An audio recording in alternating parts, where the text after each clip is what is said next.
The amateur game has always been a big part in our lives. It's always the topic of our conversations and it's constantly on our minds on a daily basis.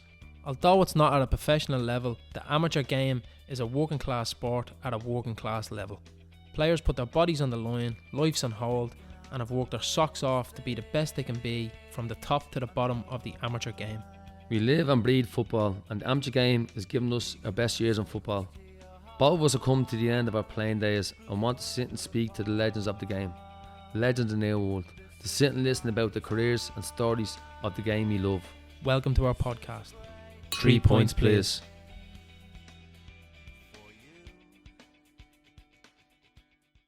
Today we have newly appointed LFA representative squad manager, top goalkeeper from League of Ireland and the Leinster Senior League. Welcome, Andy McNulty.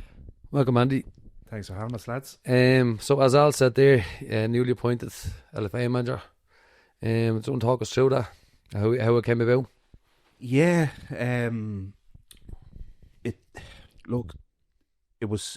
it came about through the summer. I was managing at Temple Oak, and I decided to take a step back, just for my own health reasons during the summer. And I actually found myself not really doing anything and doing much in relation to football. And then the LFA put it out on their Instagram or their Facebook and said that they're looking for a representative manager for the youths and for the seniors. Took a couple of days and I said, do you know what, I'll stick my name in the hat and put my name in the process and see what happens. I wasn't even really sure at that stage if I really wanted to get back to management. But the more I thought about it and the more I missed football, I didn't do the pre-season with Temple Oak and I'd taken a full step back. And then obviously I got the all clear from the tests and whatever, and was in the process. Thankfully got an interview out in Abbottstown. Spoke to the LFA, and then thank God I was offered the role. So yeah, look, it's really it's a privilege and an honour to be given the opportunity. It's a huge job. It's a huge job for any manager to get, and I'm really thankful to the LFA for the opportunity, and I just can't wait to get going really. But I'm already in it. I'm in the thick of it at the minute. So yeah, look, I just can't wait to kind of get a little bit closer. Not that I'm wishing away time or anything, but I'm looking forward to the Interprovincials in March and just kind of getting me teeth into it really, you know. Yeah. Would that have been the first time it was an application for people to put in, or is it usually just given to somebody and they take it? Or I believe so, yeah. So there has been a slight change in the sort of the structure of the amateur game when it comes to the representative sides. So I am open for correction on this, but previously it was under the remit of the Leinster Senior League to appoint a manager, and this is the second year that it was under the LFA/the FAI. So previously, a lot of the times it was the Leinster Senior League champions manager that would be appointed to the squad representative manager, and then they would go to the Interprovincials under the previous sort of Michael Ward format. But now it's under the LFA's remit, and obviously you've got your representative side for the Leinster Senior League as well, which is all players within the Leinster Senior League, and then you've got the Irish amateurs, who is Conor Code is the manager of those as well. So there has been a bit of a restructure. So at the minute, the Leinster Senior League manager will look after the Leinster Senior League Select, which will take the Scotland game. So they'll be either going to Scotland or Scotland will be coming over to here. I'll be looking after the Interprovincials, and the winner of that will go and represent Ireland in the regions. And then and Conor Code will take the amateurs. Well, so I don't believe there's actually I don't think there's a tournament in place for them at the minute, but I believe there's something in plan for them. So you'll see a lot of friendlies from the amateur side of things, but he has the full remit of the whole country now. Whereas, like, I think previously he would have only been really looking after the regions, so Munster, Leinster, but he can choose anybody from across the whole of Ireland now to represent in the amateurs. So I think that's probably the fairest way. We've spoke about a couple of times, obviously, with a few lads about being one person in charge and obviously not picking from all the options that they had. three managers, and I'm sure you'll all tie in at one stage and kind of put names forward, which is, I think, is the fairest way to do things. To be honest, like just before you even explained that there, Andy, I was going to actually ask you to explain, because as there's not a lot of people know about what way it works, you know, like, so, because Barry had told me, I don't really be on much social media, but Barry had said to me, Andy McNulty's at the getting, but Barry said the LSL job, and I said that's a brilliant appointment, because you weren't affiliated with a club. I know you weren't with Temple anymore. You were played in it, coached in it. You were a neutral, you know. And I was like that, but then I found out it was the LFA. And then again, though, it's still the same process of being a neutral. And yeah, exactly. And that, I think, was the main body of my sort of interview and my thought process when I went in for the job, is that.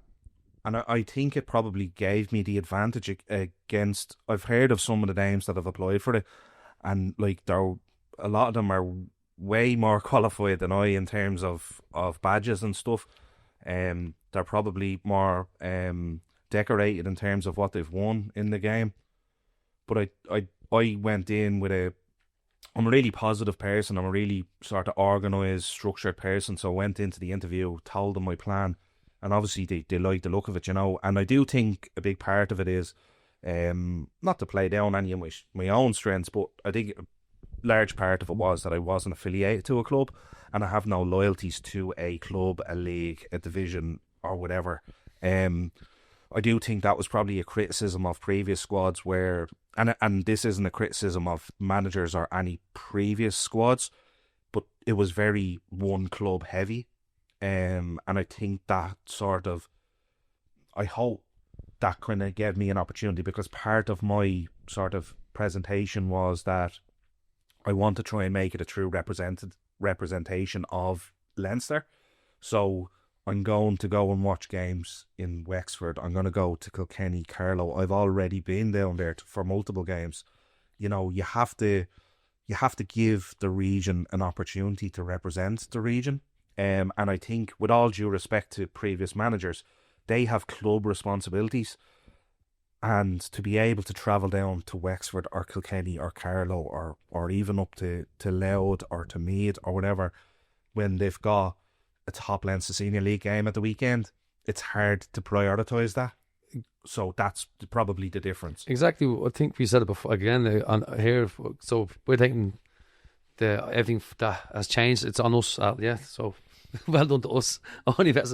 Now we've said it before about if a manager, as you said, has training, has match the weekend, all that, where does he get the time to go and look at these lads, as you said, down Carlow, Kilkenny or wherever down the country?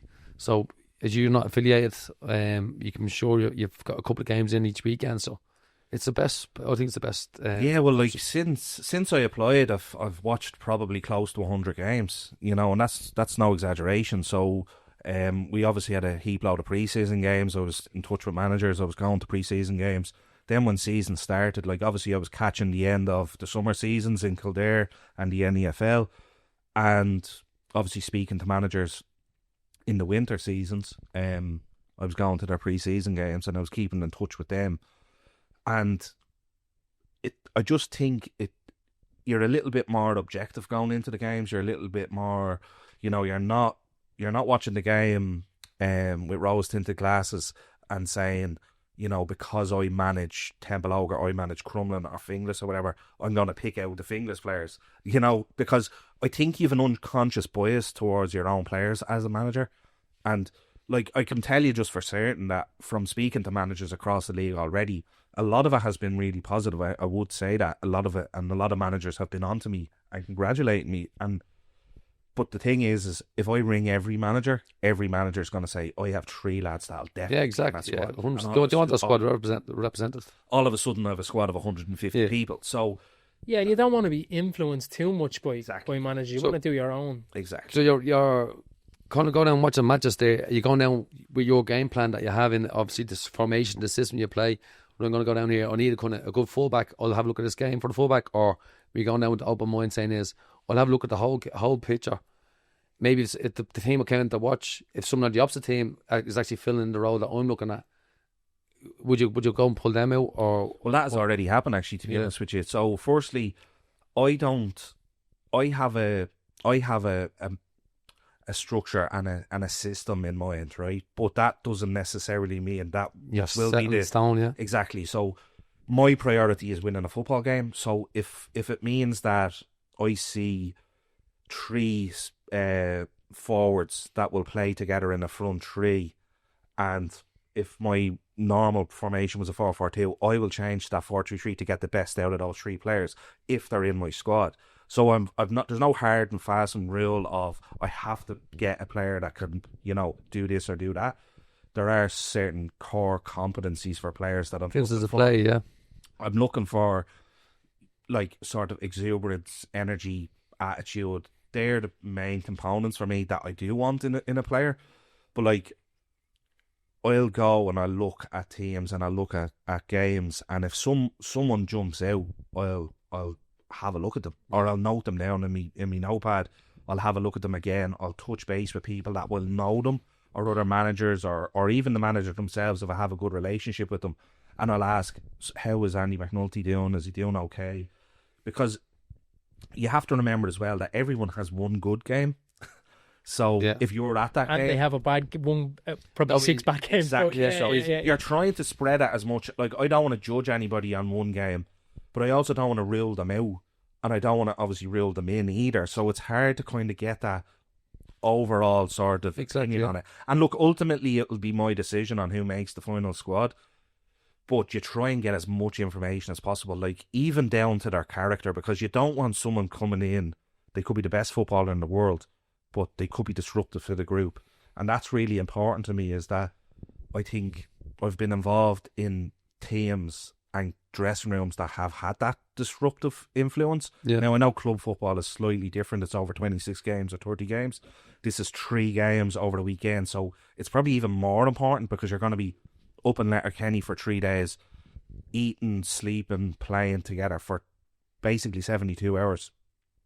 You need to get a good mix. You don't want there to be fireworks within those 72 hours that could potentially cost you the tournament. And all your hard work for the last few months has gone out the window, Exactly. Do you have a management team and all already in place, Andy, or are you... Yeah, I do. So I have Keith Foy, I have James Pluck, I have Graham Boyce, and I have Robbie Collins all on the coaching staff, and then I have Kevin O'Sullivan as the physio as well. So I'm really lucky with the backroom staff that I have. They're so I think the footballing term would be busy. They're very busy. They've been to all the sessions. They've been to all the games. They're offering to travel down to games to watch down in Kilkenny, Carlow, Wexford, up in Meath, everything. So I'm really blessed with the staff I do have.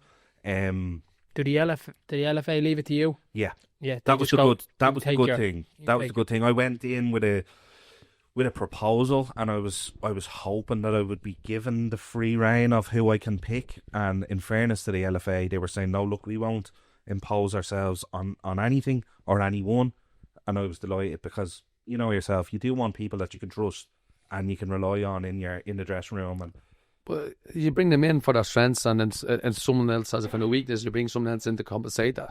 And that's why you work well together. You bring someone else in, they're not going to get on with it. It's just going to be a negative. Right? Well, listen, the one thing I'd say to you is like, you've got to go through the lads. Like Keith Foy has played at a really top level with Notts Forest. Is an under-21 international. Managed Kilmanagh, did he? Managed Kilmanagh. He was involved in our really successful Bluebell side. He was the assistant to Andy. But the one thing I would say about Keith is his on-the-spot knowledge of a match is incredible. So he can sense things happening before they happen, and he can really spot a good eye for the player as well. And then James is so enthusiastic into his coaching.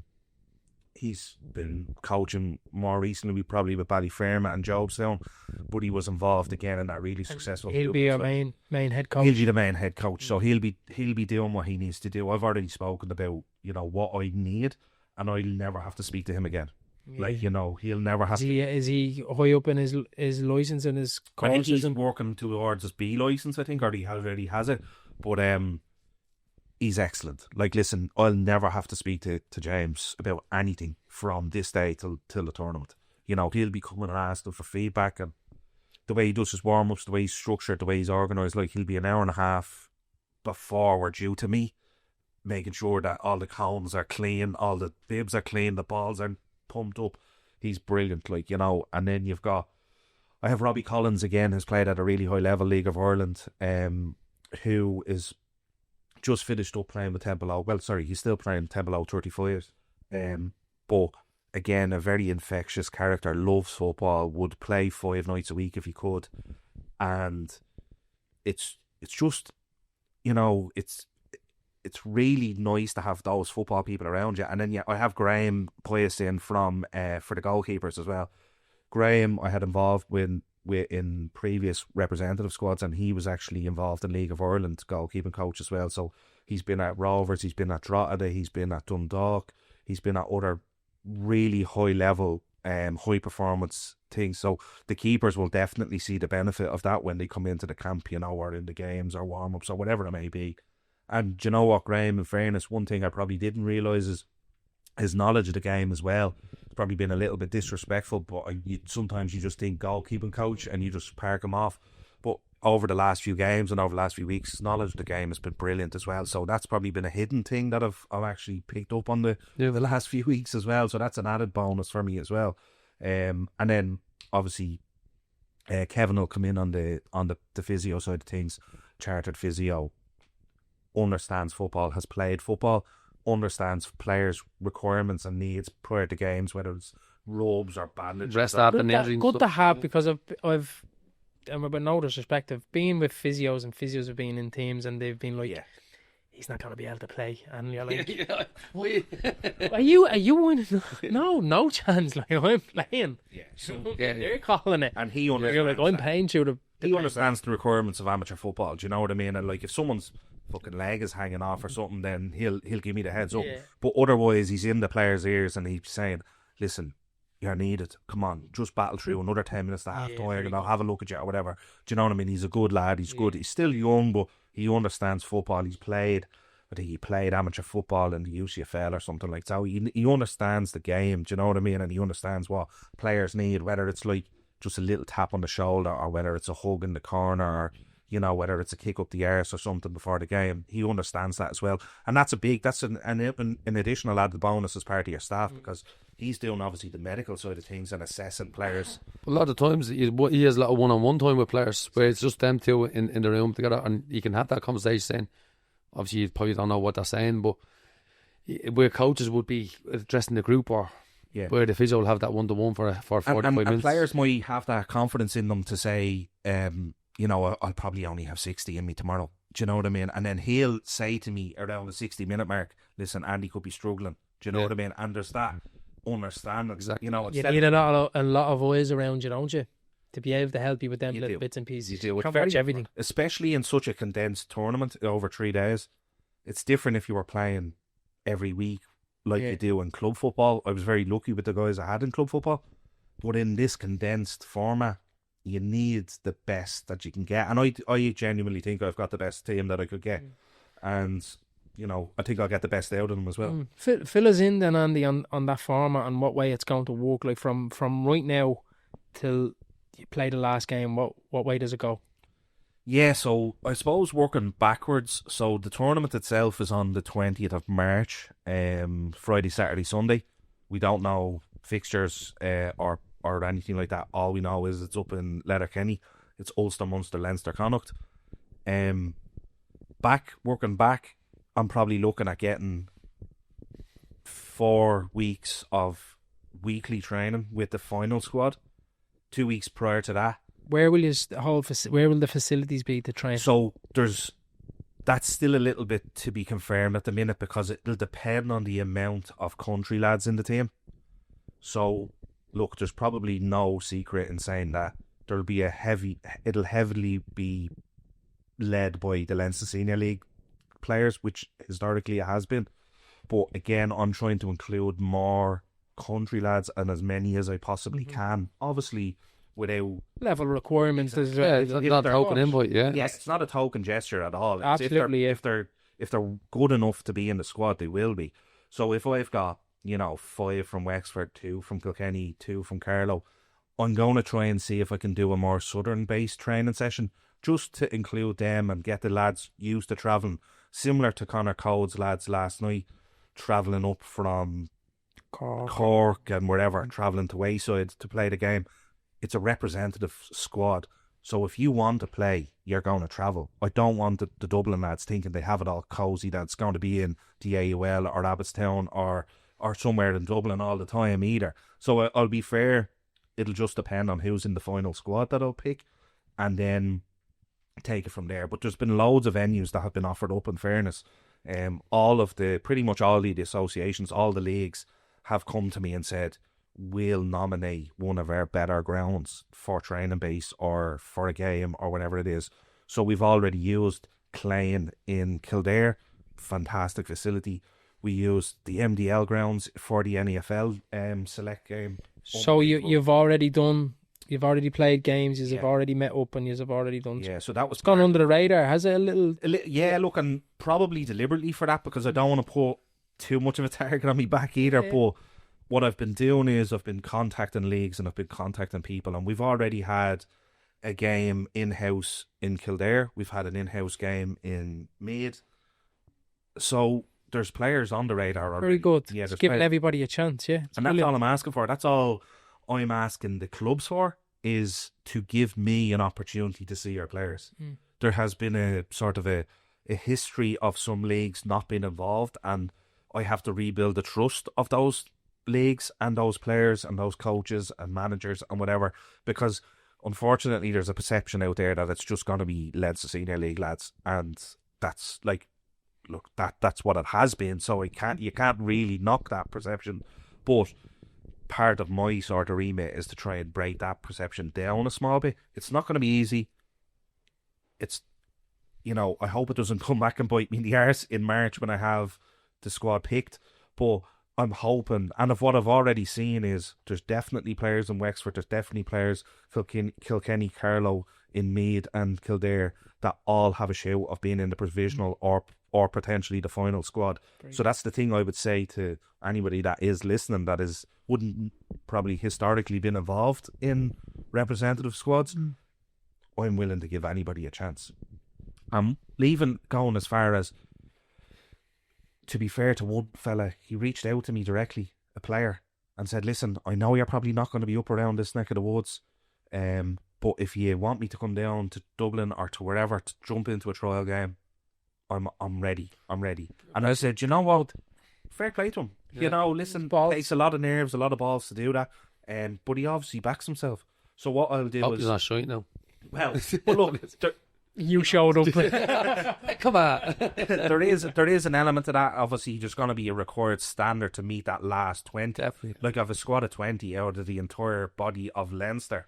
Your final squad is 20. Final squad is 20. Okay. So I will pick a squad of 30 plus, maybe no more than 35 as a provisional squad in January, the end of January, have 3 or 4 weeks of that, and then name my final squad in February for the March competition, and then we'll work into the competition. So this is probably the first time that a manager has probably got a hold of this, like 6 months prior, to be able to do what you're doing now, because obviously the last few years, you correct me if I'm wrong here, last year Brian McCarthy was manager. Brian probably would have got 2 weeks, 3 weeks, okay Brian, you're going to take care of this, go play a couple of friendlies. So all he has is to pick from the league he knows, pick from the team he knows, which is probably his closest team, and that's probably why there was absolutely maybe 11 players off Mocktas in it last year, or 9 or 10 or whatever may it be.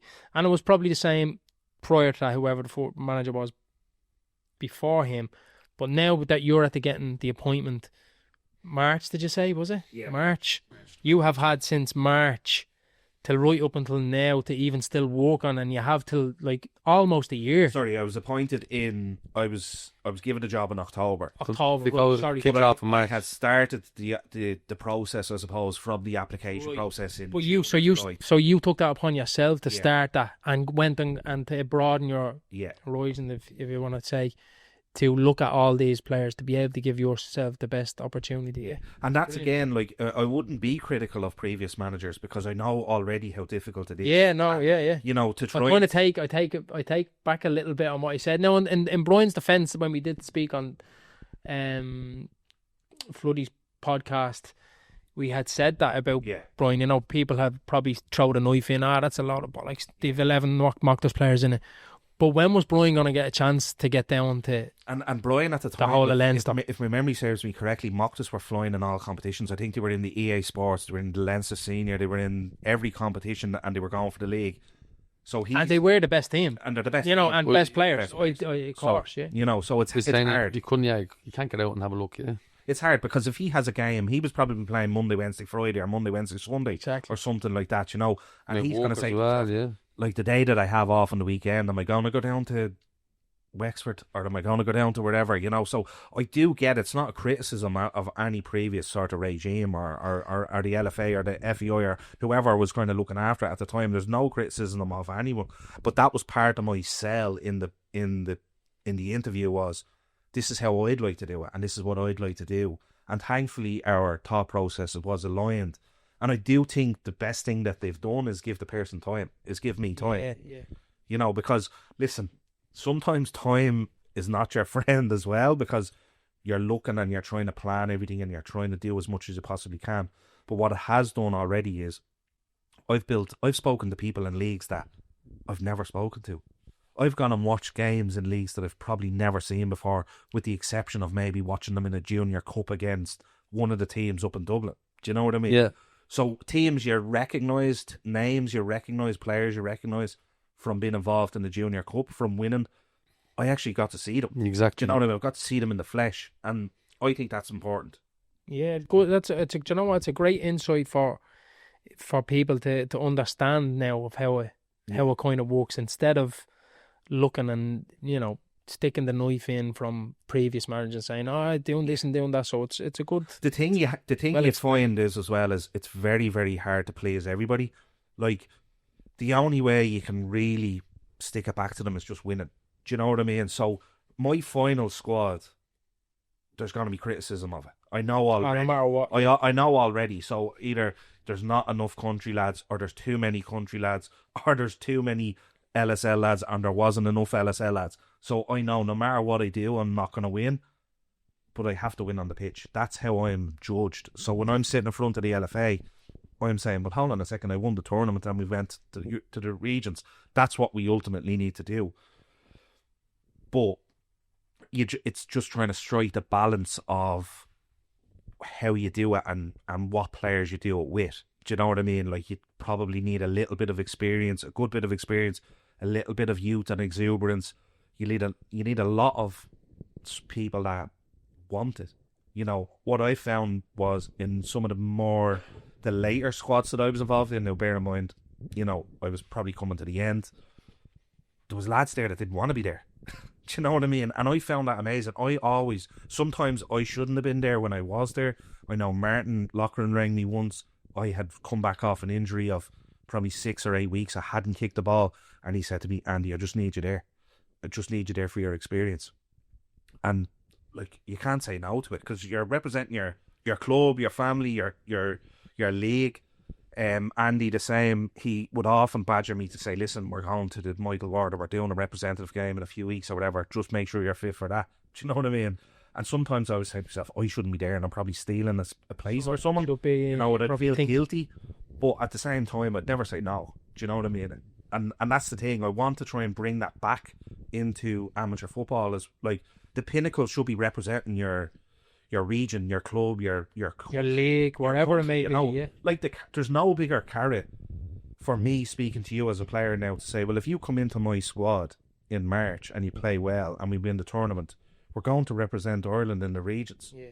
Like, what bigger incentive is there? You know, there shouldn't be. Like, so when they say you pick your final squad of 20, right? And just trying to get me head around it, because I'm always a little bit, not that I'm a little lost, but it's always a little bit of an area where I don't think it's explained enough of exactly what's going on. That's because you're not going to done your squads.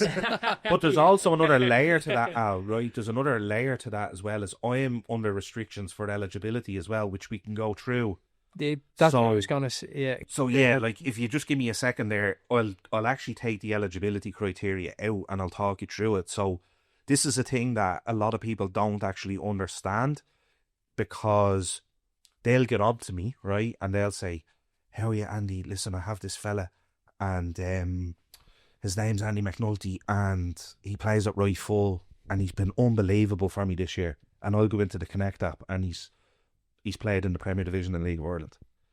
Yeah. And that's him ruled out straight away. So this is the criteria that I have to work Any out. sort of professional level is Yes. ruled out straight away. So there's five different pieces of criteria here, right? That I think a lot of people probably don't know, but I'll just go through them. You could never have been signed as a professional, right? You'd never to have played League of Ireland Premier. So first division. First division's okay. First division is okay. Now there's a extra layer to that, is if you were in the first division on a pro supersedes obviously first division. The third one is you have to be an active player on the Comma app for the last two seasons, 2 years as of the competition day. So our competition is March 2026. So lads coming home from Australia. Yeah. Catches out a lot of lads. Right. Catches out a lot of lads, you know.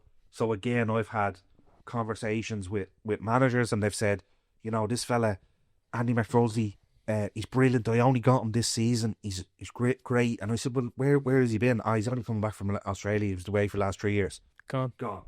Now he eventually will be okay after 2 years, but he needs 2 clean years. 2 full on the seasons system, on the system, right? you know. Must never have played in a FIFA, UEFA, or any confederations competition other than the Regions Cup. So, like, say, I'll give you an example, not to be dropping names or anything, or dropping my own thing here, but You're saying Andy McNulty about 10 times today, so. but if you like, I played in, I wasn't on a pro with Bows, obviously played in the Premier Division, but I played in the UEFA qualifiers, so that would have ruled me out, or anyone in that game would have been ruled out. Do you know what I mean? So that's another Even one. though you didn't play pro. Exactly. And then on the date of the competition, you need to be at least 19 or under 40 years of age. So again, a lot of people, like I've had 2 or 3 people. I'm not 40 till January. Go on. Get the knees sorted out. I have this young fella, he's 16 or 17, he's playing first team football. Unfortunately, Can't look at him. not eligible. You know, so again, that's the education piece of the role as well, that you have to try and get out there with managers, you know, because managers will look at my squad, or people will look at my squad and say, how the fuck is such and such not in the squad? There's always obviously something behind it. Now listen, that One of could the be, 5 is not it good. could be a personal preference for me, it could be a personal choice that I didn't pick him in the squad. A lot of the time, if they're a high profile talent, if you want to call them, and they're not in the squad, it's probably an It's him on eligibility. the 5, yeah. If you have a player that, just say Nelson, if he's playing for English United now at 36 years of age, but he played League of Ireland on a pro contract for gone 10, if he played 20 years ago. Yeah, they are, I believe, now don't quote me on this, but I believe they are looking to try and get a window of time. Gap. So like if you were on a pro at 18 and you're now 35, they're going to look to see if there's a period of 5 or 10 years or whatever that you become exempt. Is this through the regions now, a tournament, or is this a... This is the region. No, this is the region. So that This is UEFA's. Really sounded right. Yeah, this is UEFA's sort of Criteria. eligibility. Yeah. Because that applies to all the regions that are in. So if it's a Spanish region, if it's a German region, if it's a Portuguese region, that's the same for them as well. So everybody has to abide by that. So there's no point me bringing... Now listen, in theory you probably could bring someone to Letterkenny in March that doesn't read the criteria, and then if you do qualify, but They can't, yeah. I don't think that would be fair. I could be wrong on that, but I'm not going to be doing that for that, really. I'm not going to be doing that. Do you know what I mean? I'm going to stick to the eligibility for the competition in Letterkenny. Do you know what I mean? Because it would be unfair for that maybe listening or anyone missing out. Or yeah. So just another question. I know we're probably jumping off not subjects, but jumping away from little conversations that you're having. When you pick your squad for the 20 and they play them 3 games, and let's say you win it, that means Leinster is going to represent Ireland's amateur. It gets handed off to Conor Code. Am I right? No. No. I'll look after that. You'll go to the regions with that Yeah. that team. So Connor's only just there as of now for what he's been doing. Yeah, so far. he's looking after the national all of Ireland team, and again, I believe there's something in the pipeline to be for that team. I don't think there's any official competition at the minute. Could be wrong, but I don't think there's any sort of anything in set in stone. But I think what they're looking to do is do something similar that they did a few years ago in terms of maybe like a quadrangular or with England. There's talk of that coming back. Is it a quadrangular? Again, don't quote me on it, but I think that's the conversations that they're looking to have. But they'll have their own competitions to look forward to. So for my remit, I'll get to manage that team in the regions, which I think again is brilliant for me. It's brilliant for the staff. It's brilliant for the players. Yeah. You know, because I think continuity going into that competition is really important as well. Yeah. Like if I pick a 20 that goes to Letterkenny, chances are probably I'm going to say 75% of them, barring injuries or whatever else they decide to go pro in the meantime, 75% of that squad will be probably with me in the regions. Do you know what I mean? Yeah.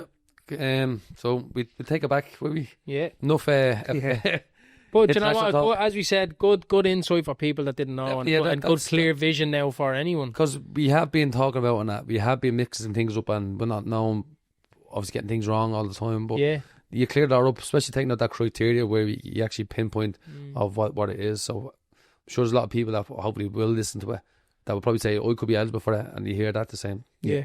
Fuck, I probably won't be able to do it, you know. Yeah, because like I won't obviously name the manager or the club, but I got a list of players, 5 or 6 players playing at a really high level in a really good league. Gave me 5 names, 4 of them were ineligible straight away, and his answer was, "Oh shit, I didn't realise." Do you know what I mean? So straight away, 4 are ruled out. Yeah. You know what I mean? So at least now, if he sees the squad, or if he sees the provisionals, or even the trial games, and those lads aren't in it, now he knows the reason why they're not there. Whereas previously he might have been saying, "How are my players not in? That's bollocks." Like, you know what I mean? Or like he'd feel aggrieved because he didn't realise that they're actually ineligible. Now he knows, and now he will be hopefully less aggrieved. You know? Exactly. Yeah. So we take it back then. Where it started. Sandyford, was it? Sandyford St Mary's, St Mary's, yeah. Yeah, so started schoolboy football, Sandyford St Mary's.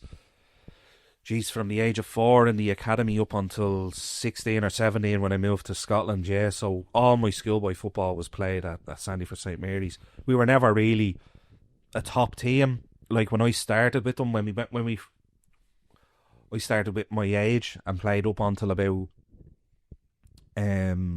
probably just a year before 11 aside. I think back then it was probably under 11s or 12s or whatever. Don't even know what it is nowadays. It's terrible.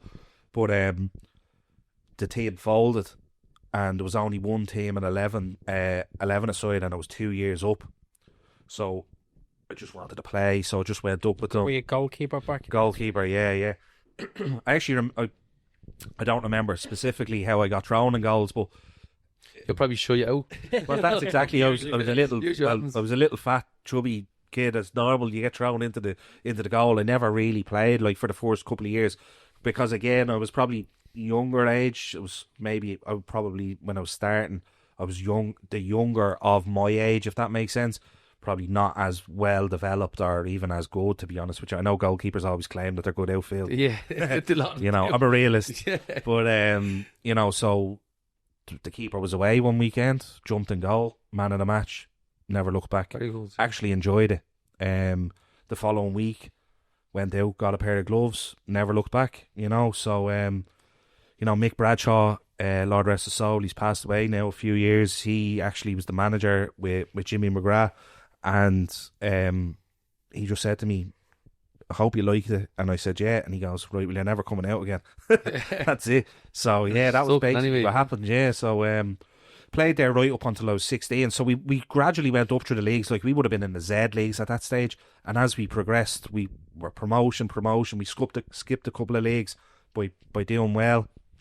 And then when we were 16 Premier, I think it was, and we were playing against like the best sides, you know, all these, the scouts coming out and watching I think 11 of them, 11 of the lads from Belvedere and whoever else was there at the time, Joey's, and they'd all get moves to somewhere, do you know what I mean? But our little old Sandyford team had nobody really that... We used the first Premier side out in the club's history? Or yeah, I think we were. Yeah, we would have been probably the flagship sort of team. You know, the seniors were quite good at the time, but they wouldn't have been Leinster Senior League. They would have been like maybe UCL or something like that. But would a lot of other sports being involved in there for kids around your area, as in kind of the GAR or the ruggers? Well, you see, Olaf's, who are a huge GAA club, are just a stone's throw across the other side of the field. But we never really... We had 3 estates, working class estates, that were quite close to the club. And we were all footballers. We were all soccer players. We were all just wanted to play. And we never really competed with the GAR, really, to be honest with you. I played one season at under 15s, and the manager tried to put the gun to my head and said, listen, you know, I'll get you Dublin trials and this, that, and the other, promising the sun, moon, and stars. I said, listen, I'm not leaving football, you know. So I just stuck with it, and thankfully it paid off, you know, because the club was really good at the time. We were competing in All Irelands, and as I said, we got to the Premier. I'm pretty sure it was 16s. What age group were you, Andy? So who was in that league then, Premier, that's going away? And... Jesus, I couldn't even tell you, Al, to be honest with you. Like, I'm a bit of at that stage, I was just focused on Mary. You're only a bubble, yeah. Andy? I'm 36 this year, so 89. So you're two under me. Yeah, so now listen, there was good players, don't get me wrong. Age? That's the wrong person, I haven't got a clue. 80 what? 89. 89, yeah, I think you would have been... Yeah, so, like, really... 88, would he not be? Year maybe, Gareth would have been younger as year. No, I thought Gareth... Like, I tell you, how I got my move to Scotland was we drew Belvo at home in the All-Ireland semi-final. And there was every scout in the country was at the game, but not for us. And everyone expected it to be an absolute cricket score. And we held them 1-1 till quite late. And I still fairly vividly remember, was it Kieran Riley or O'Reilly? He used to play with Crumlin. Kieran O'Reilly, yeah. Yeah. He actually played for Belvo, did he? Yeah, I'm fairly sure it was him. And they scored, and I think it was 2-1 or possibly 3 with a couple of late goals. But I had a really good game. Do you know what I mean? And but the scouts were there to watch that team that were playing, and like, we were just Joe Soaps, you know, ordinary footballers from Sandyford. We were all a group of mates. We kind of happened to gel together for a couple of years, and we did okay. But then I got loads of people swarmed me after the game, and I said, listen, I haven't a clue what's going on. A good game, yeah, like, I just had, like, listen, I was good, don't get me wrong. Yeah, well, you were playing Premier football, so it would have been... But I would have never have thought I'm at that sort of level. I always backed myself, and I always felt I was good enough, because Joey's would have been chasing me, and the local teams would have been chasing me, but I never moved for one reason or another, you know. My dad always just said... Maybe, as you said there, mates and good connection and everything else. And you see that more often nowadays, actually. Yeah. Senior football is a lot of lads go back and play with their mates. I kind of had it when I was younger, and I got swarmed at the end of the game, and he... basically, my manager was like, look, what do you want to do? You have a load of people here. I said, look, just get them to talk to me dad or whatever. So got the house phone number, passed it around, whatever, and then my dad was like, what do you want to do here? And I was like, I don't really know. I've never really thought about it, you know. And lo and behold, then my manager rang me and was like, listen, there's loads of teams hounding me from Scotland. So I said, right, look, I'll go over. First I went to Rangers. And while I was over in Rangers, I played 2 or 3 games in the 4 or 5 days that I was over there. And while I was over there, I was getting tapped up by Scottish teams as well. So I ended up actually being over in Scotland for a period of like maybe 4 or 5 weeks, just at different trials. Some didn't work out, some I got offered contracts. And then I came home and another couple of weeks, and then Inverness rang me and said, listen, we'd like to offer you a contract. And at the time, Rangers did offer me a contract, a 1 year. But to be fair, the head of recruitment or the head of the academy or whatever he was at the time, he actually said to me that they've an up and coming prospect that they're going to really like push and try and get him playing. And he was a year or 2 years younger than me, so he said, like, your game time will probably rely on how he's getting on in development. Progresses, yeah. As it turned out, it was actually Charlie Adams' younger brother. So I said to myself, you know, I'm probably going to be overlooked here. Got offered a 2.5-year deal with Inverness, so I said, bit of security, a little bit more like longevity in it in terms of I'll have a better opportunity. Inverness wouldn't have been, with all due respect, wouldn't have been as well known obviously as Rangers and Motherwell and Aberdeen and whatever, and that was basically how I ended up over there. Yeah, was it a 1 year YTS, 1 year pro, or was it 1 year pro? Yeah, so I got 1 year YTS, so I got to play a full season at 19s, which was great. Right. We won the North of Scotland Cup final in our first year as the 19s. So what they used to do over there, probably still do to a certain extent, is put the reserves and the 19s into that competition. It's probably a little bit like the Leinster Senior Cup here, and we actually went on and won it. Brilliant. You know, as a group. How old were you then? I would have been probably 18 then, 17, Did 18. you get to just finish born. school? Yeah, I got to finish. Yeah, I finished quite early when I was in school. I missed transition year and I was in quite early in second year. I went to school in primary quite early as well, so I managed to sneak through the system quite young. So I was over there quite young. That's a great, not a great age to go over, but it's probably better age than the 15 to 16, yeah. Compared to what would have went that air kind of age group going over like when they were 15, like, you know what I mean, 16 and just grab. Fully educated as well, which Yeah. is kind of Mature. No, well, like I always was a little bit more mature. I think I'm the youngest of 6. So, and my mother and father, like my mother's like 78. You know what I mean? So, and my eldest brother is, Jesus, what is he's 20 years older than me? Jeez, you would have forgotten, child. Yeah. Basically, I won't say it was an accident now or that. Just in case my ma's listening, but no, like listen, I was always a little bit more mature. I always hung around with older kids. I always had, you know, a little bit more. Playing 2 years up as well, so exactly. Like I was playing, just going back to Sandy for St Mary's, like the seniors used to knock on the door, so we'd have a game at say 11 o'clock in the morning, or 10 even. I'd play my schoolboy game, and then I'd be having my lunch, or I'd be sitting there in the gaff watching the TV or whatever, and the seniors would come knocking. I'd be 15. There's no keeper today. Do you want to jump a goal? I'm like, yeah, right, grand. They'd look after me. Like I still remember, you know, being involved in scraps with men, grown men, and the lads from the estate would come over and like to be a full 22-man brawl just trying to protect me. Do you know what I mean? They said, he's only a kid, he's only 15. And then like I jump in the car that I'd be coming home and he'd drop me at the football pitch and he'd be saying, no, don't tell your man and dad now, because I'll be in trouble, you know. But no, it was great. Listen, it was a great experience, great club. But yeah, going back to Scotland, like the one thing I would say is it was a bit of a surreal sort of, like, all I've ever wanted to do and all I ever wanted to do at that time was play football. So it was my dream to get a pro contract. You know what I mean? And it was a bit of a strange one. I don't know. It's a bit strange actually talking about it because I don't think I've ever even spoken to anyone about it, to be honest with you. But it's not all that it's cracked up to be, if that makes sense. Yeah. And I don't mean to belittle the experience in any way. I loved it, and I loved the people that I was over there with. The Scots, the Invernessian people are honestly the salt of the earth. Like, if I won the lotto tomorrow and had a heap load of money, I'd buy a house in Inverness and I'd retire over there, because the people, just simply because of the people, they're just so nice, they're so relaxed, so welcoming, so warm. And like, even just this week, I had one of the players on my team in Inverness, his wife, text me on Instagram and said a picture of Irish playing cards that I had sent over a few years ago, and she said, we're playing in honour of yous tonight, in honour of the McNultys and our Irish family tonight.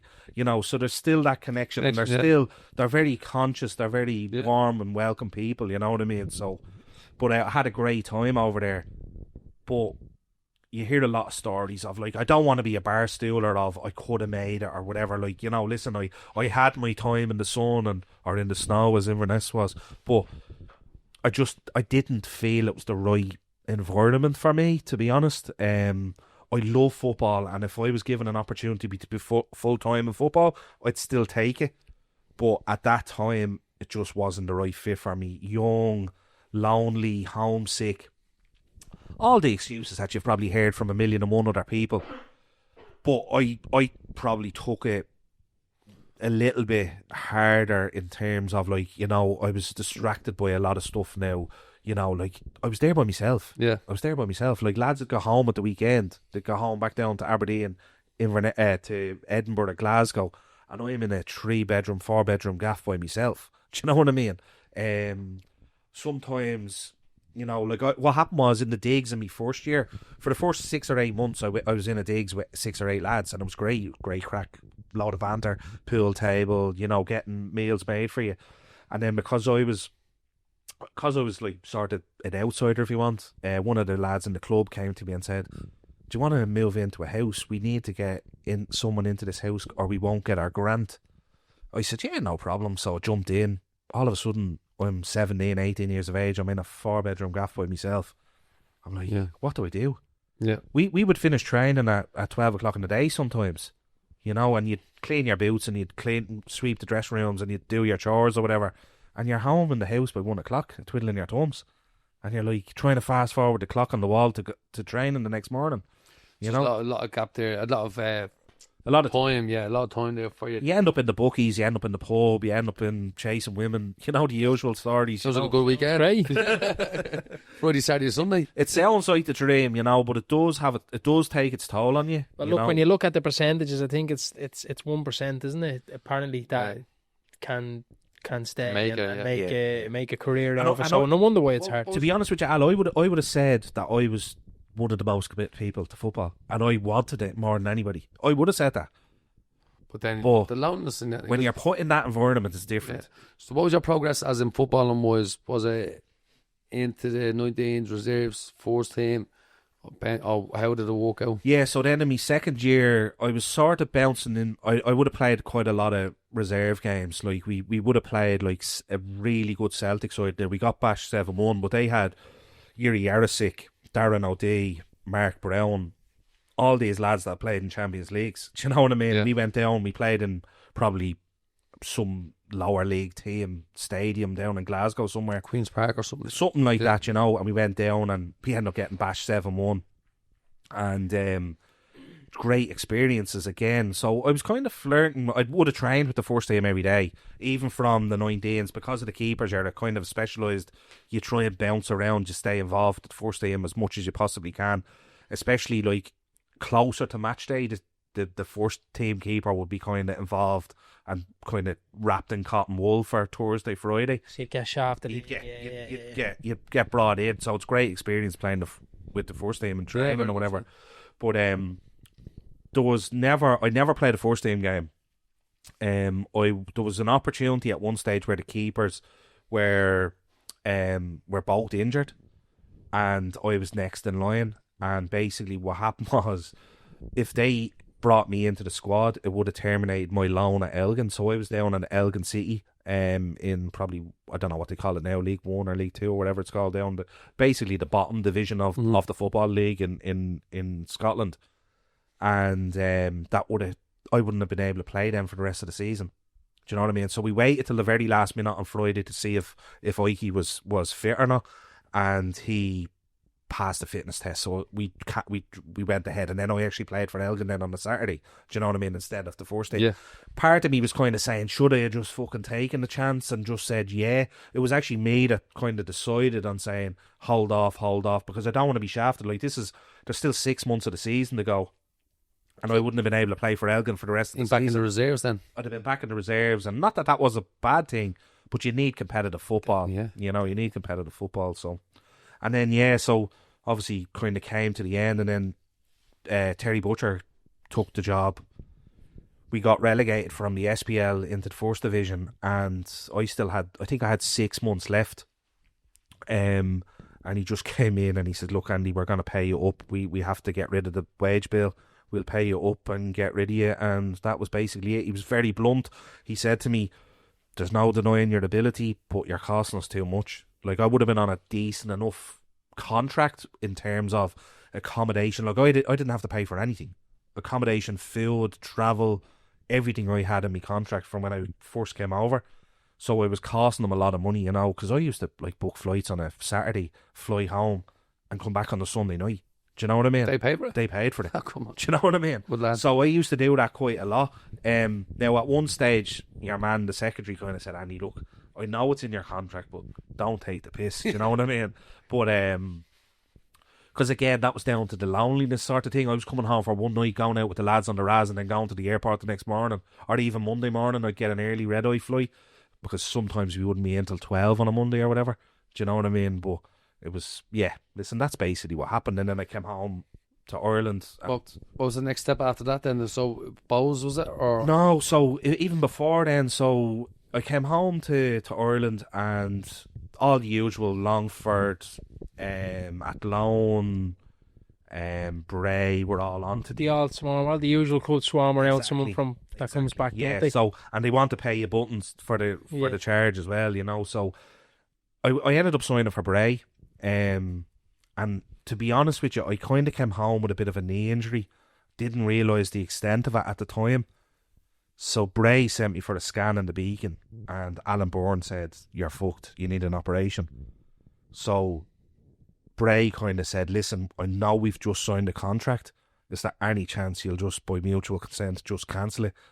This was 3 months in, you know what I mean? So I never even kicked the ball for Bray.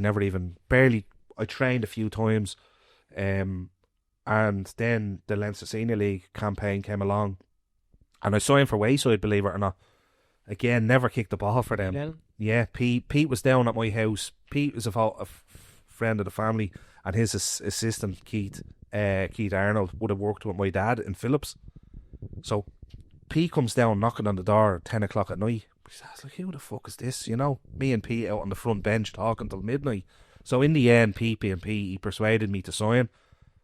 Trained with them, played a few second and third team games, and would you believe we went out to Tolka, out to Frank Cook, and he had told me that week in training he was going to play me, and it was a week before the window. So I said to myself, this fucker's at it, you know, he's up to it, you know. And I love Pete now, in fairness, wouldn't have a bad word to be said about him, but just I was young, I wanted to play at the time, so we went out to play the game against Tolka. He never named the keeper in the starting 11, and I said to myself, this is fucking sus. And I had trained and warmed up, ready to play the game. 5 minutes before the kick-off, we come back in, getting our bits and bobs ready. He sees me thrown on the number 1. He just taps me on the arm. He says, I'm going to go with Maso tonight. I think it was Chris Mason at the time. I'm going to go with Maso tonight. And my face just dropped. And my heart just dropped, because I said to myself, what am I going to do now? If I can't even get a game for Wayside, with all due respect, I'm thinking, coming back from Scotland, contract. I'm coming back, and I'm training football. I'm high on myself. I'm backing myself. You know, I'm saying, fuck, like if I can't. How long were you in the door with them? I was a few weeks. Like I was enough to warrant a game, if that makes sense. You know, and it was nothing to do with Chris Mason. Like, Chris is probably going down as, I think Ross mentioned him on the podcast. Chris will probably go down as one of the best Leinster Senior League keepers to be around. You know, I think he's still playing at 40 odd years of age. But I said to myself, fuck. So I threw the toys a little bit out of the pram. I didn't disrupt. Which is expected. I didn't disrupt the dressing room or anything, Peter. I just said, look, I'll talk to you after the game. I said, yeah, no problem. So the lads went out, started the game. I actually jumped in the shower because I was on the bench. I jumped in the shower, got ready, and I was walking the shed side of Frank Cook. And Glenn Keddy and Liam Riley were there from Bluebell. And Glenn Keddy grew 100 yards away from my Maz in Maureen, and he was with Bluebell at the time, and he says, what's after happening? And I was a bit embarrassed as well, because I had told me mates that I was playing, and a carload of them had come out, and they're in the shed in Frank Cook, or they're up in the bar having a few pints or whatever, and I'm like a fucking pig walking along the side of the pitch in my tracksuit, you know. So Glenn says, why don't you come to Bluebell, joking? And Liam said, well, actually Keith Gallagher at the time, he's away in 2 weeks. I think he's going off to somewhere for 2 or 3 weeks. So there'll be a game there for you. Yeah. And this was the week. Was Gally in go over the first team at this time? Yeah, Gally was playing. Yeah, and Mark Clotty as well was at Bluebell at the time. So again, I said, but you're like a pig when you've just been dropped, and in the moment, they couldn't have caught me at a better moment. Do you know what I mean? Because otherwise, I'm fairly easy going. I probably would have just made up a Pete that night and stayed with Wayside. It's funny how football works out. And I think Peter or Liam says, I have a form in the car if you want. And I said, sure, fuck it, go on. So I then had to tell Pete after the game, listen, I'm just after signing for Bluebell. He's like, what? How? That's for 5 minutes before you sign for them. Within 2 hours, you know, it was a mad scenario. Now, Pete didn't talk to me for months and probably years, you know. He still cursed me. But so I think if he played his cards right there, you wouldn't have to have a chat with not those and that was years. the thing I always said to him. I was always fair and I appreciate that. Did you go, now listen, I know you like him and you get on him. Did you go hiding that day though? As in, did he not have the bottle to come and say to you, listen, you're dropped? See, I don't know if that was Pete's type of character. I don't know if he would have told, like, they would have had all superstars, like junior internationals in that team at the time. Do you know what I mean? Like the Callahans and Day O'Neill and John O'Neill and all these lads that would have been huge, big names. Like, I'm little old Andy McNulty, never kicked the ball at Leinster League. So I don't know if, I wouldn't say he disrespected me in any way, but he probably thought, he's not going anywhere. Do you know what I mean? He was just trying to you wouldn't go anywhere. Exactly. Give him his little just give you a little, tell him that, give him a little belly rub first, and then exactly. He probably thought about it and then bottled it maybe himself. You know, it's a big game. I'm not going to throw him in. They won't chance it. So that's sort of started my career at Bluebell, if you want to call it, and that was the start of it, really. You know, and then I had a little stint with Pose in between, but obviously what I went to do with Bluebell in the meantime was great. We were delighted.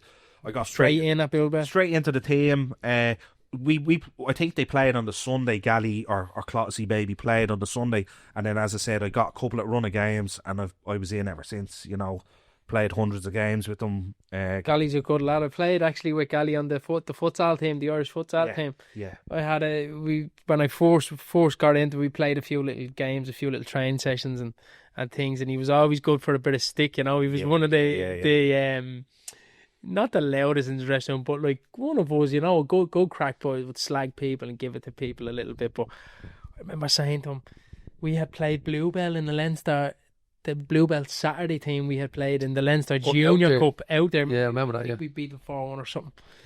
But I said to him, I said, who were you playing for your club? And he says, I play for Bluebell. And I was like, all right, you with first team, Saturday team? No, I'm with the first team. And I says, we played our Saturday team. I says, like a couple of years ago, and I had scored.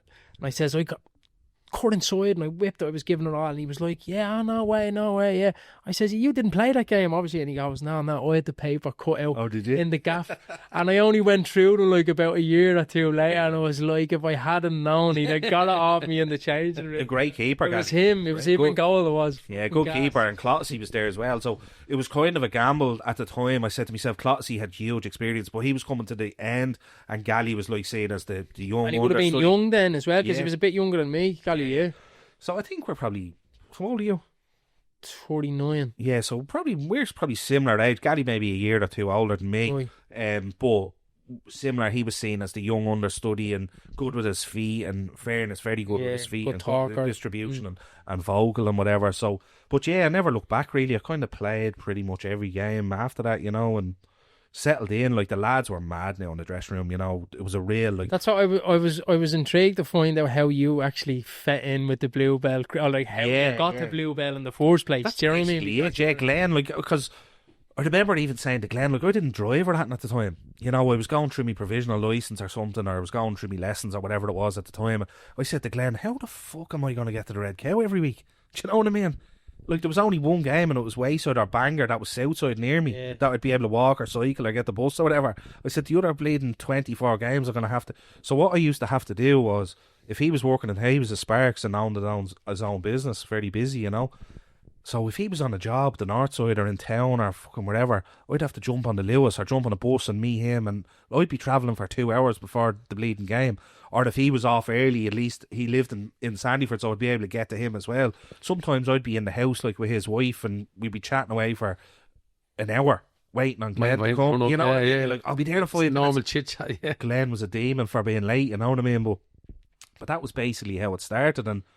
But yeah, you're right. The dressing room was a bit of an eye opener for me. Like, I remember going in and, like, the lads, I was 18, you know what I mean? Like, and they were taking the piss out of me. And, you know, I remember we used to go to the Laurels at the time in Clondalkin afterwards, every Sunday or every Friday night or whatever game.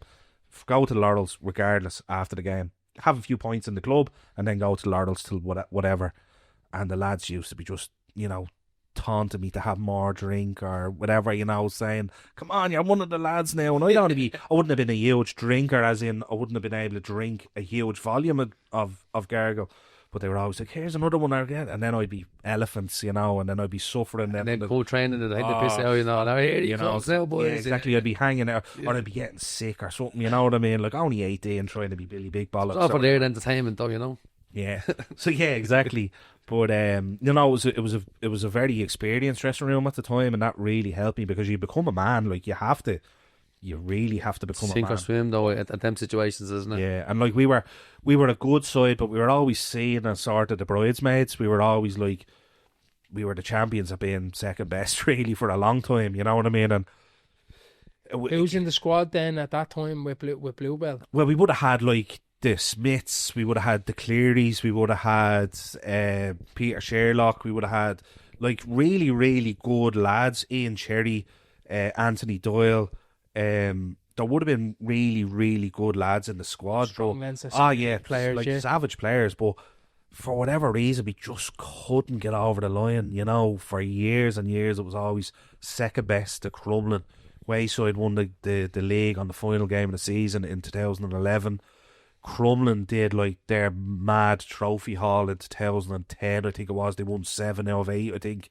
That was Dean Kelly, scored like 1 million goals that year. They had Jerry Bamrick, they had James Lee, they had Martin Kramer, they had Gavin Quinn, Gavin Kavanagh. Like sickening, like for years it was, and I was just constantly saying, "Fuck's sake, is this me life?" You know. And then eventually we got there in 2014. Eventually we were able to pip them on the final day of the season. It was 2-2 in the Red Cow. On the final day of the season, on a Tuesday or a Wednesday or something, under the blistering heat, and there was about 3,000 people at the game. It was unbelievable. Like, it was one of the best outcomes, obviously, for us, in terms of we would have been sick as a dog if they'd have walked away with the league title again up there in our place, because they'd have been in drinking in the place, but you know. And like, we had a healthy but nasty rivalry. There was always like, Danny was like punching the head off someone, one of our lads, or James was mounting off of one of our lads, but we could never get the better of them, you know what I mean? And they always had the last say. Exactly. If they win, they had the pedal in the back pocket, exactly. You know what I mean? And we were always hardy enough, and we were competitive enough. Like, I think I said it to you in one of the texts when we were doing the prep for this. Like, I think I'm the most decorated player of fucking runners up medals in the league, because I've got 4 runners up in the league, and I've got probably 4 cup final runners up as well, and probably all to Crumlin.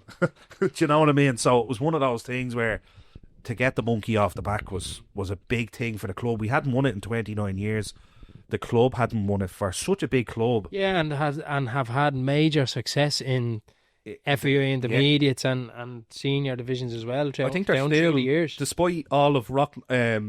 Was it Rockmount that went on the Avondale? Bluebell and Avondale, I think, have the most, do they? Avondale might have pipped them for I think one more. In recent years, probably more. Yeah. But up till when I was still playing, Bluebell still held the most titles for intermediates, which was phenomenal. Like, because it's such a big club. Metropolitans, Charlie Cowles, but the league just evaded us for so long. Nearly 30 years is a long time without a league title, especially for a club that at the time hadn't been relegated from the senior division, and we're always in the top, sort of, you know, chasing for the league. But again, we just came across that generation of Crumlin from 2008, probably, when I think they come into the league in 2007, 2008. From there, like, for just domination, 6-7 years, it was just outrageous. They won a trophy every year, even if they had a bad season. They still won a trophy. Do you know what I mean? They won a Charlie, or they won a Metro, or they won something.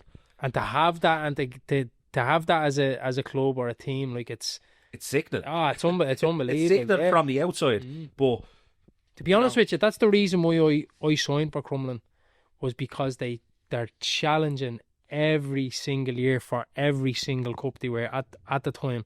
Yeah. So like, I went from like being relegated with Tolka to coming second in the league, to winning the league, to winning a Charlie Cattle, to winning a Metro. You know what I mean? To all these things straight away. Like, you're just going from one end just straight to the other with them. Even if you say it's a perceived weak Crumlin side, let's say, right?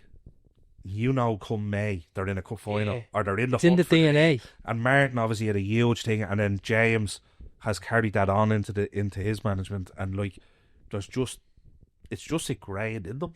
I don't know if it's from schoolboys. I don't know. Like loads of credit has to go to Merton and obviously now James, but the players as well. Like they were leaders, they were winners. Do you know what I mean? Like you were coming up against Martin Kramer, you were coming up against Buzzer Rowe, you were coming up against all those names I mentioned. James, like even himself, James was very much like, and he knows this, so I'm not talking out of turn. He was very much a Marmite type of player. People hated him probably more than they liked him, but like there was no denying his medal haul at the end of his career. Do you know what I mean? And there was a reason for that, because he was a nasty bastard on the pitch, and he'd do everything to make his team win. Do you know what I mean? And like from the outside looking in, you were saying, "Fuck's sake, not again." Do you know what I mean? When's he gonna stop? There was jealousy, and there was, you were saying a proper rivalry there. There was. Yeah, I didn't really feel it till I went to Crumlin. I was like, Jesus, you don't have it anymore. Like the Bluebell games, you wouldn't get like you do on the Connect app now, the future fixtures, and you wouldn't really know till you picked up the Herald or the Star on a Monday or a Tuesday when you're playing. Yeah. But that week was just all about Crumlin Bluebell. Everybody in the country knew about it, or certainly everyone in Leinster knew about it. Do you know what I mean? You'd be talking about it in work, and everyone would be talking about it. And it was just one of those things which you probably don't see anymore, really, to be honest with you, between any clubs. But even like, it was great to see Crumlin and Bluebell play each other, albeit in the Senior 1, not in divisions that they want to be in. But it was still great to kind of see that rivalry kind of come back for a game or two. Do you know what I mean? But I've nothing but respect. Like, I know it sounds like sour grapes, but it is sour grapes because I take it personal. I do, and I don't hide it. But I've nothing but respect for the lads that did it. Like, and I still speak to them. I went to representative squads. I would ring Martin for advice. There's a very mutual respect there between. Was there never a possibility to go to Crumlin? Yeah, well, funny enough, I can't remember the year, but before Meaner signed, obviously Martin was looking for a keeper. I think Garrett was coming to the end of Garrett Sutton was coming to the end of his career, and Martin had tapped me up, and we hadn't won a league, and we were always, as I said, runners up to Crumlin at the time, and again, I can't recall the year, but Martin had had a few discussions and tapped me up a couple of seasons and kind of said, look, come over, you'll make us stronger and you'll be straight into the squad, but there was just something in me that I'm a stubborn fucker as well when it comes to that stuff, and I didn't want it to. I would have been happy to get away with one league with Bluebell, or even maybe a cup final, or something to kind of say I got one over. I think when all the seconds hit you like that, you will. That'll do it to you, where you'll say, "I'll just take one." Yeah. Or just give me a final, one or the other. That was probably the poor mentality that we had in the club at the time, was we'll accept one. Yeah. Do you know what I mean? Whereas Crumlin, in fairness, again, I know I'm sort of bigging them up, but they didn't have that. They were disappointed when they only won one trophy. Or if they won a double, they'd be saying, "Oh, we should have got a treble." Do you know what I mean? And that was what we were probably lacking in our group. But when we got the first, it was a huge monkey off our back, as I said. Like, it was, Jesus, the relief. Like, we celebrated for like 3 months. Do you know what I mean? Like, I think we were still drunk coming back to pre-season the following year, because it was just such a relief. Now, thankfully, we got to retain the title that year. Then the following year, we got beaten on the final day of the season to Moctus in the final game. We played Crumlin again in Pearse Park. On the Astro, watching it, We beat them. And they were playing Wayside, weren't and they played Wayside, and they beat them, and then they overhauled us by a goal, I think it was, in the end. So we beat Crumlin 3-1, I think it was. They beat Wayside 4-1 or 5-1 possibly. Right. And they got the title by a point. And so then that stopped us getting 3 in a row. And then we won the following year after that. We managed to get it back, so. But yeah, no, we like for probably, I would argue, for 4 years, we were probably the best team in the country. We had like sickening players on the team, like, Jordan Keegan, Bambo, Peter Sherlock came over to us after a stint. He was obviously with Crumlin as well, being very successful junior international. He came back over. Buzzer Rowe, I think, actually came over to us for that first year we won the title. we had really, really good players, and we managed to get across the line, thank God. And then we kind of just, as you do, you're able to attract players that, with it eventually getting that title, you're able to attract the better players from. Like, we were picking up players from Tolka, from some from Crumlin, some from, they were travelling to us now. Yeah. Do you know what I mean? Because that's what trophies bring. Exactly. Bring You know, players, so, and there was lads travelling from the north side, there was lads travelling from the south side, there was lads travelling from, like, even outside the sort of the M50 ring. They were coming to us to play with us, and that was a huge difference, because previously I was saying, will we ever get there? You Yeah. know what I mean? So as you said, always the bridesmaid, yeah. It was tough for a while, because, like, you start to regret then. I think it was probably 2 years or whatever after, like, Maynard had really good success at Crumlin, and I'm saying to myself, fuck, that could have been me. Yeah. Do you know what I mean? You know, like, and he obviously went on to do what he did, and he was, again, probably one of the best in the league, definitely one of the best in the league. You know, fantastic keeper, great bloke, but very, very fucking tough to take, as you're saying, fuck, that could have been me. You know what I mean? And Yeah. again, Martin used to always slag me and say, oh, Yeah. you know, we could have won a lot together. We could have won a lot. Had a good time for goalkeepers at that era, didn't they? Brilliant. Like yourself, Meter, obviously, Morgan Cranley, probably the top three. Yeah, there was Chris Mason as well. Jeez, I'm probably missing someone, so I do apologise, but there was a serious, like, even from the country teams, you had the lads from Rockmount, you had the lads from Evergreen, you had, like, there was a generation of keepers there at that time that were fantastic. Yeah. Do you know what I mean? Brilliant goalkeepers. Like, the top 5 or 6 goalkeepers in the Leinster Senior League at the time probably could have went and played League of Ireland, if they wanted it, you know, down to their own personal circumstances or whatever. But certainly Meaner and Morgan Cranley, Chris Mason, myself. Jeez, I'm probably doing someone a massive disservice now by not thinking of them. Surely you had text somewhere along the line. I will, yeah, no. So I do apologise in advance, but yeah, no, we got a really good generation there, and it was great. It was great because you want to be like, again, it's not me trying to be arrogant or anything like that, but I wanted to be the best. Do you know what I mean? Of course, and if you're coming up against Crumlin, who are the best team, it's like you and Meaner are, you know, top 2 keepers and playing in the finals, playing in the playoff to win the league. The 2 top teams, 2 top keepers. It's great to have. Yeah. Really. And, like, again, another hard luck story for me was, I think it was a Charlie Cattle Cup final in Home Farm in Whitehall. We beaches on penalties. Yeah, and basically, me and Mina had probably the best games that we played. Yeah. You know, like, I was probably played the best game I've ever played. Meaner got the winner, yeah. And Meaner scores the fucking winner penalty. You know what I mean? And you're just like, to be fair, if Meaner probably hadn't have scored that, and if you had won, you would have got man of the match. Do you know? And you'd have got man of the match. That was always the toss up between. And again, I've nothing but respect for Meaner. Brilliant keeper. But that was sort of the thing we were having back and forth was who's the best. And, like, I couldn't argue it, because the amount of medals that he was winning and the amount of games, and he was obviously playing in a huge, and again, I think Meaner was involved in the Regions Cup as well, and and that was something that I couldn't get because I was previously on a professional. Yeah, so you were better than him because you were pro and he wasn't. So if you want to look at it that way, I'll take a small win. But no, listen, we were blessed with the generation that we had in keepers. Yeah. Did you take a penalty in that game though? Did you? I did actually. I did. You slotted it in, actually. Yeah, no, I took a penalty. Yeah. It went all the way to the keepers, and Meaner's penalty was to win it. Yeah, and it was an unbelievable save, by the way. It was the photo was brilliant. Yeah. Meaner saved the Meaner saved the penalty, and then scored the winning penalty. Yeah, winning penalty. You took one before the last keepers. If you drew 1-0, was it 1-0? It was 2-2 in the game. 2-2 in the game. Yeah. Jason Bourne scored really in the extra time. Yeah, but I had to see that fucking photo then for months and months and months. And the both of them had 2 stormers, the 2 keepers, Meaner and Andy.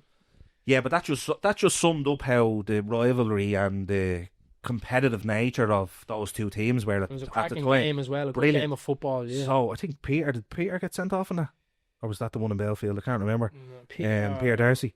No, Peter Darcy wasn't playing that. No. Like, there was just such a rivalry because Peter was, again, Peter's a nephew of Martin, I think, or something like that. So, like, he had gone to Bluebell because he wasn't playing in Crumlin. So there was always some storyline, and there was always some, like, boy, or, like, we would have met each other in like Temple Bar, and one of the lads would have boxed the head off one of the other lads, and then there's this tension between building up to the game. And someone would always leave Crumlin to go to Bluebell or vice versa. So it's they? great. Like, you couldn't write, like, if it was sort of professional football. Like, I even think back now, like, I've a smile on my face thinking about it, because it was brilliant. Do you know, it was absolutely brilliant for the game. Football at its finest, though, wasn't it? The competitive stuff. Yeah. The rivalry that you want now, where it's probably diluted a little bit more. Yeah, and then I don't think there's as many like loyalties to clubs anymore. Do you know what I mean? Well out the as soon as a manager drops a player, like, he's gone in the yeah. next window, and you're like, there's no. It's not even the next one. They'll probably gone there and sit at home playing their PlayStation for the next couple of months. No, and then someone asks them to come and play for them. Then, you know. Yeah, no, there's definitely elements of that, because like it's disappointing in that regard, because, you know, like, even. I know, obviously, I don't know if we'll even get onto the topic of it, but, you know, the likes of people been offering money to players and stuff like that, that turns people's heads. And now there's like, I'm hearing that there's clubs that are like, instead of giving people money, they're just wiping their face.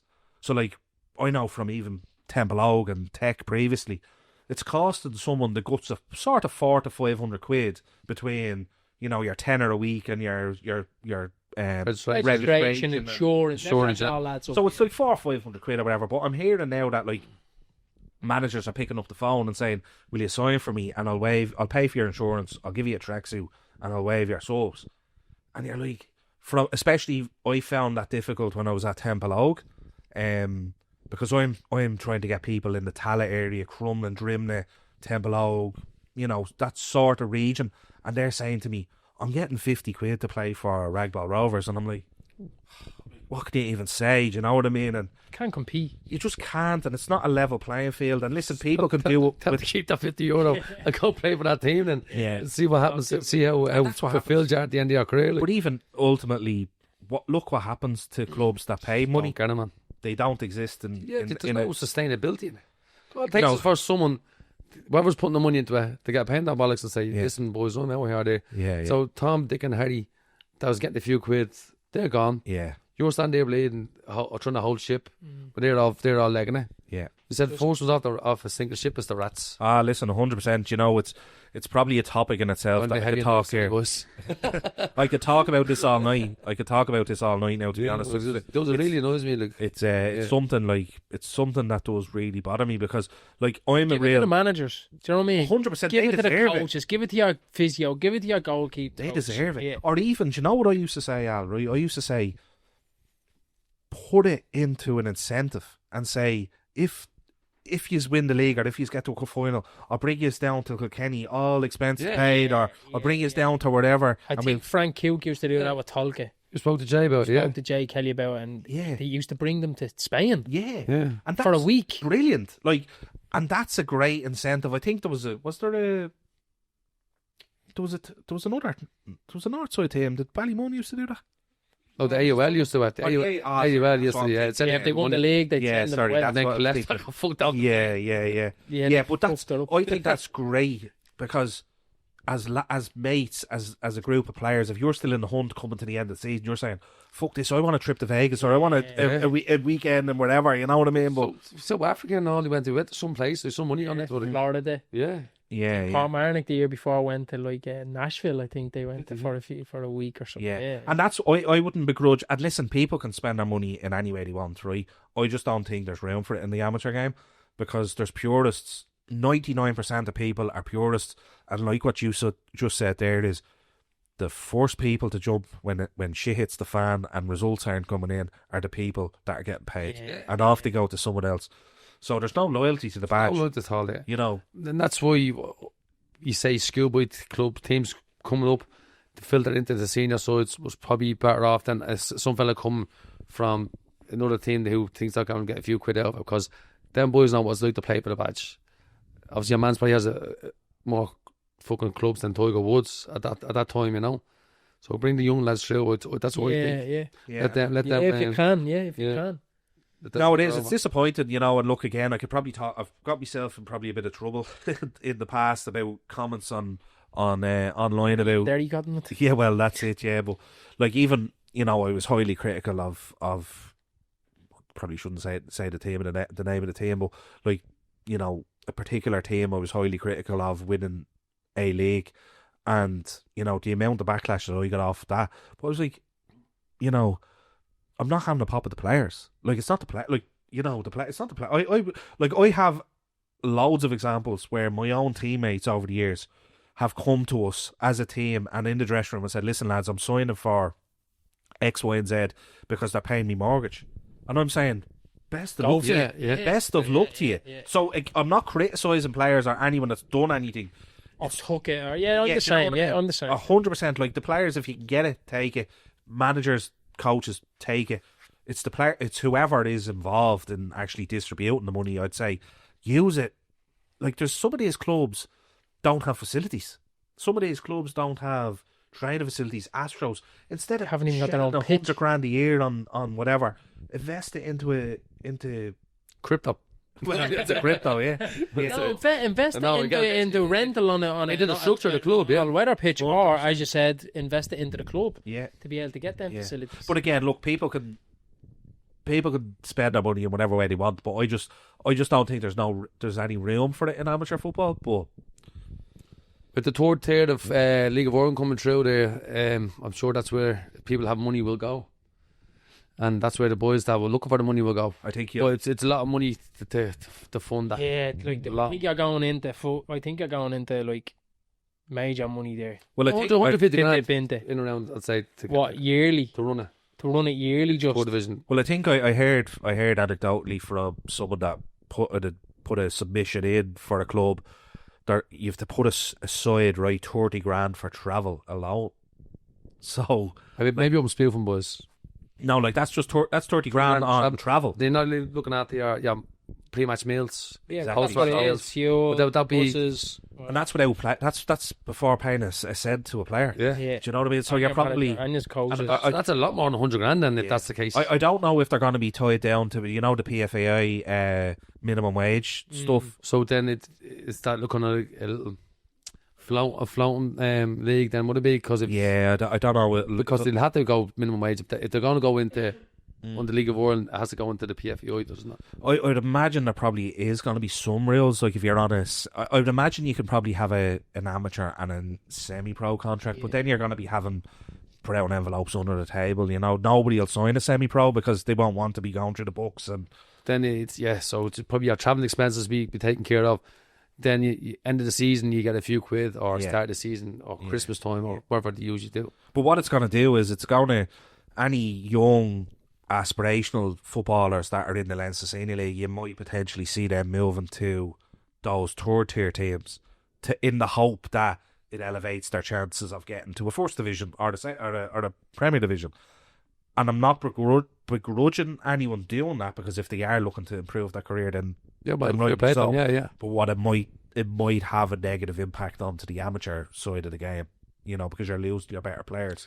But then you're losing the players that we just spoke about there that are only in the club for the money sort of things. They're gone into this division there. That's a positive. And then you have the purists back, as you said. Yeah. It might take a dip for the year or two, but you're getting boys here that are kind of fighting for the badge. So it's a fair assessment. Like listen, we don't know. It could go either way. It could go shite. It could go good. I do believe there should be a pyramid system, and I do believe there should be a promotional or an incentive to be, if you want to. Like, so if you're the best team in Munster, or if you're the best team in whatever, and you do have the facilities and the finances to go to the third tier, then there should be an opportunity to be promoted into that division.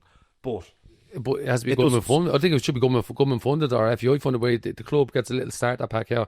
Here's a few quid there. Yeah. Get you going for 6 months to the year. And then we see, can you balance your books out then from their sponsorship boys and stuff like that. Well, what I would hate to see is anyone taking too much of a gamble. So what you see is similar to, say, clubs that get promoted from the Championship into the Premiership.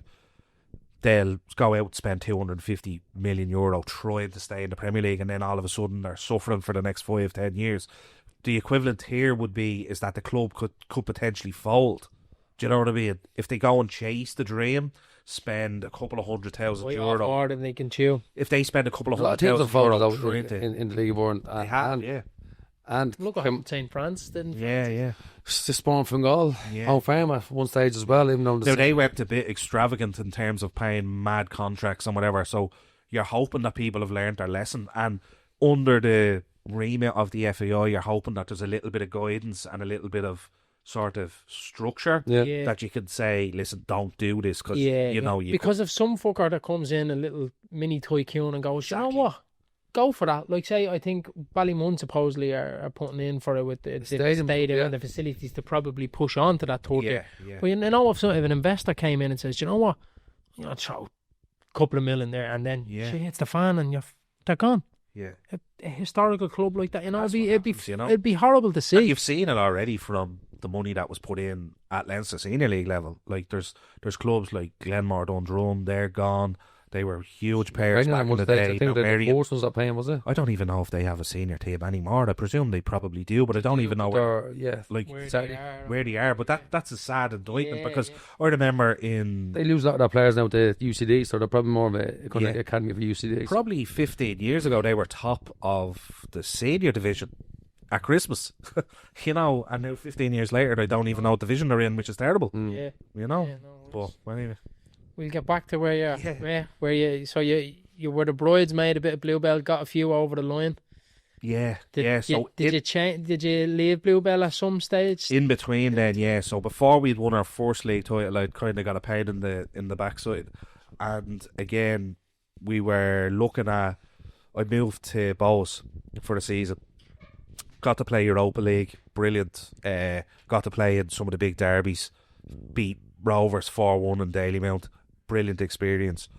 But at the time, it was actually, I wasn't being paid. Like, I actually forego some of all of my wages at the time, because I met with the manager, obviously, and I met with the club, and they kind of said, listen, we can only offer you like 150 quid a week.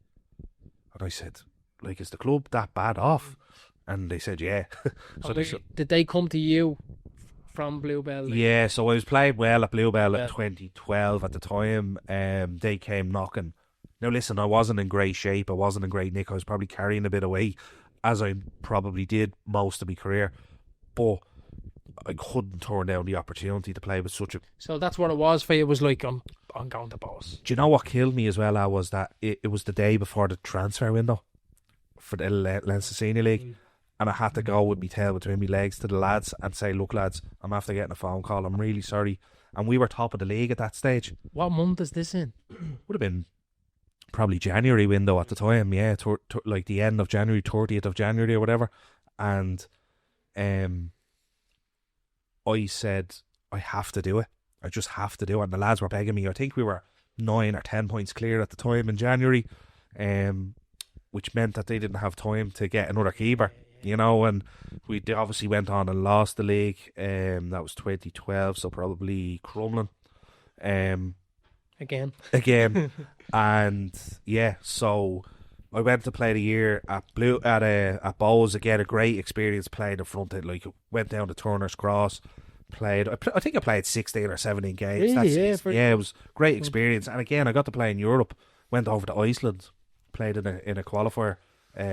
Because the year before, Bows were obviously good and had good players, but then the shit hit the fan. And then basically everyone the following year was an amateur or a semi-pro. Do you know what I mean? As you were just speaking about, yeah. It just blew up. And in fairness to the fans, like, they accepted that, like, we were probably favourites to go down that year, because we put together a squad that, like, you would have never, on paper, would have never given us a chance. All amateurs, and you're in Europe. In Europe, and you know, it was tough. It was tough going. There were some games where we got bashed, you know, and we did play well, but we were going out playing 18, 19-year-olds, 20-year-olds, you know what I mean, in the League of Ireland for the first experience for them. But eventually, we ended up. I think we ended up quite safely mid-table at the end, with some really good results. As I said, we beat Bowes, we beat Rovers in Dalymount 4-0, and that was a great, like, you know, people still say it to me today, you know, if I bump into a Bows fan or if I bump into someone, they say, "Jeez, I'll never forget that day." And that's brilliant, like, you know, that's great for me to be able to listen. I didn't have much involvement in it. I was standing between the sticks for pretty much for 90 minutes, but it's great. And do you know what? The experience. Do you know what the biggest thing, Al, is that I found was fans were very appreciative of us at the time because we gave it 100%, and we were nailed on to be relegated, like nailed on 100%. That was the biggest upset that could have possibly happened, was us safely mid-table with a few games to go. Do you know what I mean? And the fans were very, very appreciative because it gave them a platform to be able to rebuild the following year or the year after, and that was when they kind of got rid of sort of the amateurs and started to bring lads back in once they got their finances in order and whatever. But there was that one year where, like, it was really make or break, and you still speak to fans nowadays and they say 2012 was very much a could have went either way, you know. She's held it together, basically. Held it together, and then like went back to so I would have finished up with Bowes obviously then at the end of the calendar year contract you got. 1 year. It was just year to year. That's how it was. And to be honest with you, they messed me about a small bit because they invited me back to pre-season, and then I got a phone call with a week to go before pre-season saying, well, actually we're after signing a keeper and we're not going to bring you back. So I was like, that's fine, no problem. Then the two keepers got injured in pre-season, and then they rang me again and said, have you signed for anyone? Of course. And I just went, go fuck yourself. Yeah. Well, and then I went back to Bluebell then, and then that was the start of, again, the rebuild at Bluebell as well, because there was a bit of turmoil in the club between the old guard pre-Bowes, my Bowes days, where had all gone because they'd fallen out with the management team, and they'd, you know, so that was probably 2013 then. So Andy Noonan got the job the year before while I was at Bowes, or even the year before that, maybe. And he basically said to me, look, I need you to sign, to convince others to sign. Like, we met in the City West Hotel, and basically there was no team. Two weeks before the season, there was no team. Literally no team to kick off the season. And Andy said, I'm going to put a bunch of forms up on the table, and I just need you to be the first person to go up and sign it, and everyone else to follow. To tell them that I'm Andy McNulty back. And that's what happened. That's exactly what happened. I stood up, I signed, I said, listen lads, I don't know what the fuck this season's going to look like, but I'm here for it. And then about 5, 6, 7, and they all just started piling in then after that, and we got about probably 20 lads signed that night. Now, some we probably didn't want, but you know, we were managed to able to stick together and keep it together. And we thought we didn't. We were probably mid-table or maybe even a little bit worse that year. We weren't great, but then the following year, I think we went on to win the league. Then, you know, in 2014, you know. So yeah, and then we kicked on. I actually had a bit of a mad situation in Bluebell in terms of, like, I went from the playing secretary to playing chairman to everything. Like, I did everything in between. Jesus, that gives me anxiety to get that. Yeah. Look, is that obviously your choice, or were you nominated, or were you approached by the club? So there was a bit of a situation with the old committee in Bluebell, and there was a bit of a falling out, and over the lotto or over some stupid, like, usual internal politics, and we found ourselves at an AGM, and all of a sudden I just found myself as the chairman. I was like, what just happened? You know what I mean? You know, so so obviously a lot of the outgoing committee took a step aside. They weren't too happy, but we got the football club back, if you know what I mean, and we were able to do what we wanted to do, and we were able to pose ourselves and what we had, because what was happening was, like, there was the money behind the bar wasn't going towards the club. Do you know, it wasn't going towards the team. It was going towards, obviously, operational costs, but it was going into, like, the bingo and stuff like that. You know what I mean? And the bingo jackpot was huge, and the lotto jackpot was huge.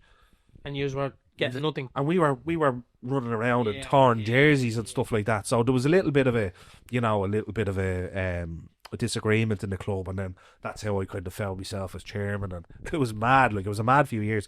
I don't know if I'm the only person to have won the Leinster Senior League as chairman and player of a club, you know, but it was a strange few years, you know, and that brought me up then to one Sunday afternoon in Greenhills when me hamstring came off the bone in a game against Bangor, and I was kind of forced into early retirement then at that stage. So what was it? Getting down or kicking the ball, or how did you do?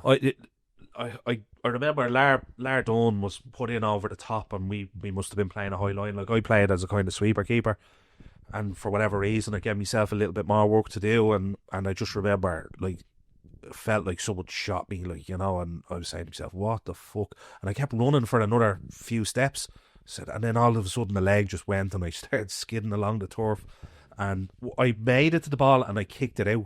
And I remember Lard at the time, now in fairness, Lard's a great lad, I don't take anything personal, but he tried to grab me to pick me up because they were chasing to win the game, and he was like, get up, you cunt, wasting time, you know what I mean? And I'm like, no, Lard, seriously. And he goes, fuck off, will you? And he's at the ref and he's saying, he's fucking only wasting time. And I had to go off then, and that was the end of me. That was my last ever game. Yeah. So that was my last ever game. Rehab, and that was no op for that. No, I rehab. should have got an operation, but then I kind of said to myself, I'm not going back playing anyway. This is a good opportunity. Now listen, I was only 31, so I had every reason to go back playing, but I had I had 2 knee surgeries, my hamstrings were fucked, my back was fucked. I didn't look after myself, you know, and that's my own fault. I didn't stretch, I didn't do warm-ups. The lads it used to be a running joke, like the lads would be warming up out on the Red Cow pitch, and I'd be upstairs on the bike looking out the window watching the lads. Yeah. Never put on a pair of gloves before the game. Look, it didn't look great, and if my keeper was doing it nowadays, I'd be fuming, do you know what I mean? But I was always able to perform in the games, thankfully. But that was my last game, unfortunately. It kind of went out on a sour note. I didn't want to do that, but that was on the Sunday. I then became the tech manager on the Wednesday, and that was basically it. Do you think that kind of put the nail in the coffin for you, be jumping straight into managing, where you probably could have said to yourself, you know, if there is an operation or there is a way out of this, I could play on for another 10 years or easily, yeah, no, absolutely. At such a young age and such a good goalkeeper, keeper, you're saying you can get to 40 easily, you know what I mean? And again, look, not blowing smoke up my own arse here, but like as a good keeper, you could probably get an extra few years, you know what I mean? Yeah. But no, I didn't look after my body, Al, to be honest with you. I didn't. Like, you know, I was lucky to play. I played most games throughout the season, so I would have played 25, 30 games a year. But I was always carrying something. I always had a twinge or a knock or a knee or a something. Do you know what I mean? To be able to say, oh, I'm sick of this. Yeah. And I think as well, the management side of things, I had dabbled in it a little bit with the Saturday team the year before. Andy had brought me in to do goalkeeper coach with the Michael Ward. I had done it a few years beforehand with Sandyford St Mary's the year after I left Bowes. So I'd kind of like dabbled in it a small bit, and I said, do you know what, I like this. And I get more satisfaction now, believe it or not, out of management. Really, yeah. So to build up the games, results, good, bad or indifferent, I get more excitement out of a 90-minute game than I ever did playing. Which is probably strange to say, but I'm still quite young. But it's funny because I wouldn't be sitting here as the LFA manager if I didn't tear my hamstring in Green Hills Park that morning. Do you know what I mean? Yeah. Because look, you're 36, you could be you'd be still playing probably. Yeah. I'd probably be looking to be in the squad. Yeah. But you know, that's just how football works, and that's the beauty of it. I think, you know, now listen, I wouldn't encourage anyone retiring at 31. I would tell anyone that is listening, if they play as long as you can. Play as long as you can. I do miss playing, but I get much more satisfaction out of management. I'm obviously playing 35s. I miss playing something terrible now. I couldn't at a good level. I'm not saying 35 is, it depends on what level you go at, but at a good level, I'd miss something terrible, yeah. Just the feeling after a match, the kind of soreness after the match, even. And now it's a different soreness. That exhaustion feeling after. And now it's a different soreness. Now it's a soreness trying to get out of bed. Yeah. Where your soreness was, like, say, you're heading the ball a couple times, kind of, you know, yourself. But Yeah, look, I kind of missed the whole aspect of that. I dabbled in it again. Kills me. With Yeah, the 35s. Like the Templeow 35s are unbelievable. Like they've got serious players playing for them. Dane Massey, Derek Ford, Robbie Collins, Mark Leach. Jeez, like the list. Pat Sullivan was playing for it last year. Gav Quinn. Gav Quinn. Yeah. Like what a player, you know what I mean? And I played a few games, but again I didn't really get the buzz, if you know what I mean. Like I enjoyed the 90 minutes, but I didn't come off the pitch going, I can't wait to play next week. Yeah. Whereas like I was always constantly thinking about, I need to speak to Andy this week because I want to play him in at left back, and I'm constantly... Management is for you, so... It's definitely for me, and that's why, again, I know we spoke about the LFA gig, but when it came up, I said to myself, I think that's the job for me, because it just suits my lifestyle. It suits your job itself. There, it's a lot of planning and exactly stuff. So that kind of comes hand in hand with the football. You have the football sort of things, and that, as you said, you're working in HR, organising policies and everything else. So everything has to be kind of done properly as well. Exactly, that's it. And I enjoy that. I get a bit of a kick out of that, if you know what I mean. And like there would be, I genuinely, like, it's not about me when it comes to the LFA. It's just purely about the players. But honestly, if we manage to do something good with the LFA, it'll surpass anything that I've ever done as a player. You know what I mean? I've been lucky, and I'm not trying to dismiss what we've done and what we did as a club and as teams. I was lucky enough to be involved in some really good games, leagues, cups. But anything I would do as a manager, that would surpass as a player. I think it's because you can't actually do anything on the pitch directly. Yeah. Obviously, you're on the sideline, you're looking at the 11 players, so it's like a chess game there. Yeah. On the pitch, you can actually physically change something on it. Yeah. But I think that kind of feeling that you're going to get from a win is different to a win that you do as a player, though. I think there's more. The reason I think it's more satisfaction is because it's like putting a jigsaw puzzle together. There's so many different pieces where, like, when you're playing, you're only one piece of that puzzle, you know. And I think as a manager, you're different types of managers. Like, obviously, I know you've got Shout you McShouties. You've got real about, like, Johnny, obviously, McLaren, like, he you can see the passion on the sideline. Like, he's kicking every ball, and I'd be more calm, a little bit more composed, very rarely shout in the dressing room, you know, would be delivering my message in a different way. And I'm not saying Johnny's any way better or worse than I am. Do you know what? There's just different management styles. That's probably where you coming into representative football, where you probably fill in to suit there, you know, or international football. Because funny enough, me and Johnny when we seen you the other night, we were watching the amateurs last night, and we were watching in on the amateurs manager and the coaches and things like that. And, you know, you have your little say, and you're saying, "Oh, are they doing that right?" Or you know, you're always kind of nitpicking and things like that. And Johnny, like, as intense as he is, you know, I'd be, you know, and I said, you know what? Funny enough, that probably wouldn't, your style of management probably wouldn't suit that. That aggressiveness on the line and the screaming and the... Yeah. And not only that, he's only dealing with the hires with a short period of time. I know his fingerless lads will run through a brick wall for him because they see him every week. And they know how intense he is. They know his passion for the game. Whereas if you only see him once a week for 3 weeks or 4 weeks before the tournament, you could be saying, this fella's a lunatic. Yeah. Do you know what I mean? But again, it's horses for courses. There's different ways, you know. Yeah. There's no, like, listen, if there was one way and if there was a right way of doing management, wouldn't everyone be doing it? You know, like, even everyone tries to follow the Pep way. That's one of my pet peeves in junior football, in amateur football. Don't play enough in the back. Like, if you've got lads that can't tie their shoelaces together and you're asking them to split, and you know what I mean, you have to... We said it last night. You said it yourself when we chatted at the game. You play to your strengths. You have to play to your strengths. It's on the skill level there. They're trying to play from the back there. And play to your strengths. Yeah. Of course. Yeah. You said there's different ways to win games as well. But ultimately, everyone wants to be seen to play the short pass, be the press and all that. Yeah. You beat it once or twice, you can lose it 4 times. Listen, of course, the ideal scenario is you knock the ball around the opposition 40 passes and everyone's, brilliant. But in reality, how often will that happen? You know, even from a Man City perspective, Like, you're looking now at Edison pumps the ball 70 yards up for Haaland to run through and knock the defender over and score a goal.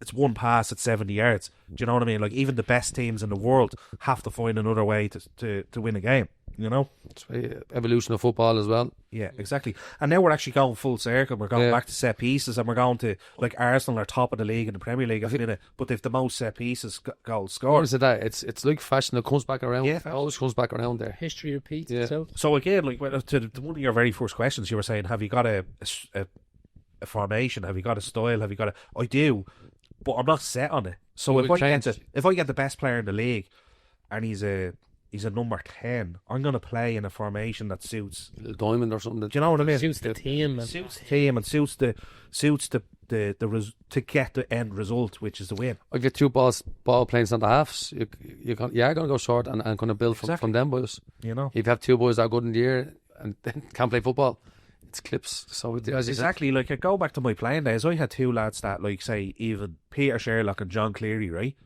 Again, nothing against the lads, but they were big physical lads. Probably wouldn't be renowned for playing with the ball at their feet. Good footballers, don't get me wrong, but when you're in a greasy pitch and it's in the winter in the Red Cow, or you're travelling out to wherever you're travelling out and the pitch is not great and they're asking for the ball played out, I'm just saying, absolutely not. It's going as far as I can kick this ball. Yeah. You know what I mean? It's not pretty, but I'm knocking it up to centre forwards or wingers or whatever.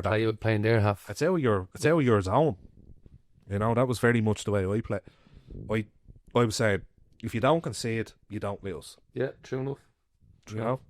It's up to the lads then up the top to win. Your job is done. Yeah. so your retirement is done from football, and that's it. Just you went into Temple Oak then, and our Tech. Yeah, we went to Tech, so we had 5 games to go. Unfortunately, we were on the bad end of a fixture congestion between COVID and a bit of shenanigans going on. We ended up getting done. Drumcondra still had to play Inchicore twice, and Inchicore got relegated the game beforehand. So they gave a double walkover, 2 games, 6 points. And me and Plucky went in to take Tech, and Tech had only got 12 points or 14 points all year, and we got 10 in our final 5 games. 2 wins. What did we get? 3 wins, a draw, and a defeat. And we ended up getting relegated by the walkovers. And I was sick as a dog. So that gave me a little bit of hunger to go back and kind of prove people wrong the following year. Because my pride was dented as well. Look, I'm not going to lie to you. I said to myself, we're after pulling off a miracle here. Winning, getting 10 points out of the last 12 or 15 to keep them up. And such a prestigious club like Tech. Do you know what I mean?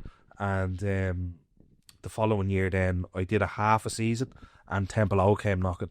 And a mate of mine was Barry McLean. He was managing for 20 odd years at the club, and he just, again, similar to what we were talking about, comes in cycles. You see Martin Locker and you see Peter Lennon all leaving the game because they're fed up of young fellas, no commitment. That's probably another podcast in itself. Do you know what I mean?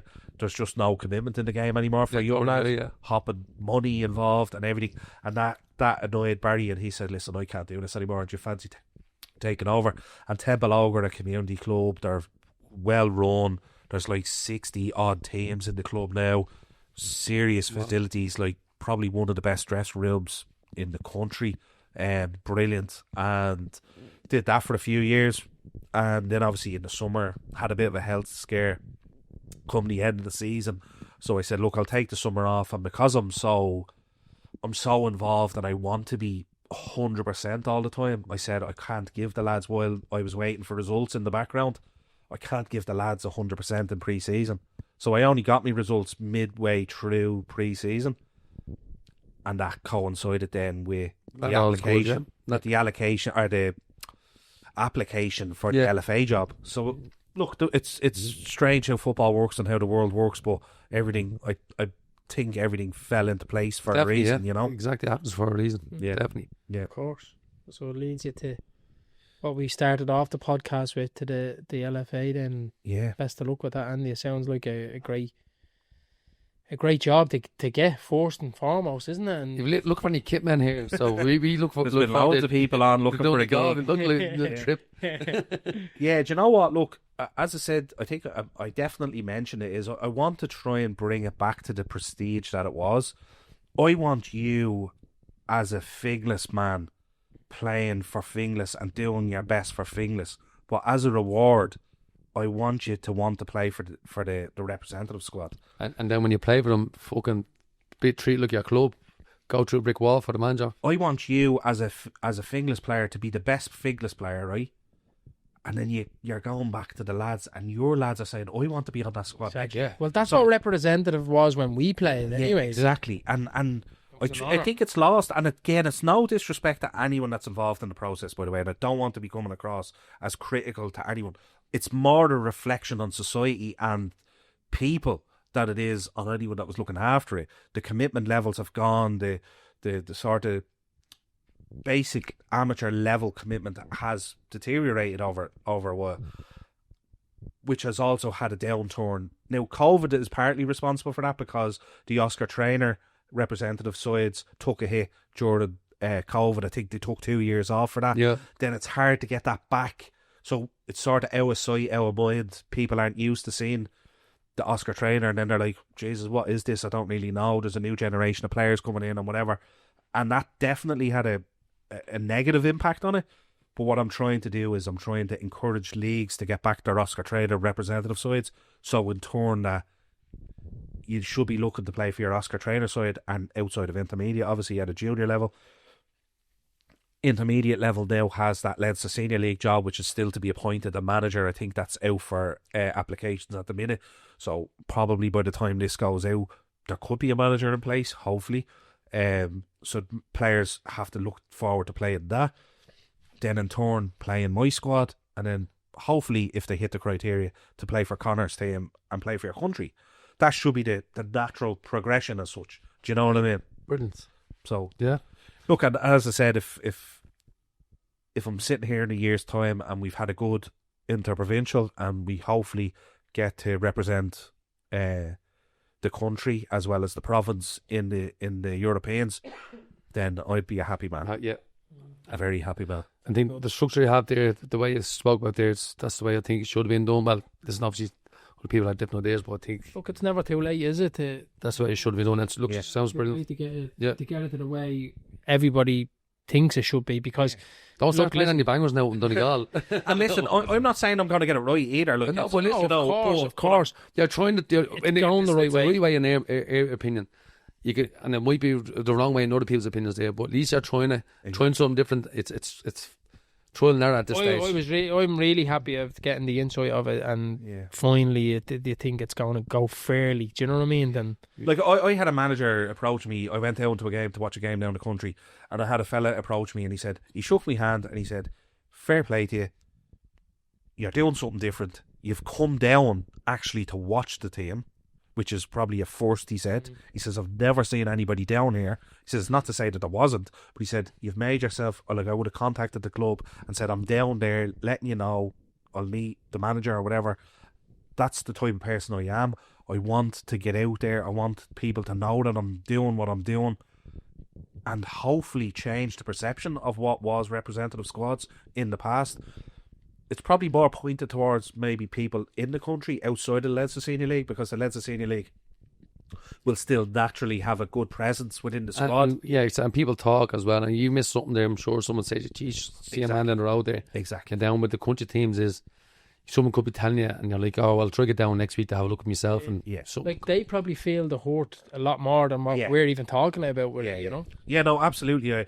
Because if you look back at the squads, there's not a representation. There might be the odd fella here or there, but for the most part, there hasn't been true representation from those leagues.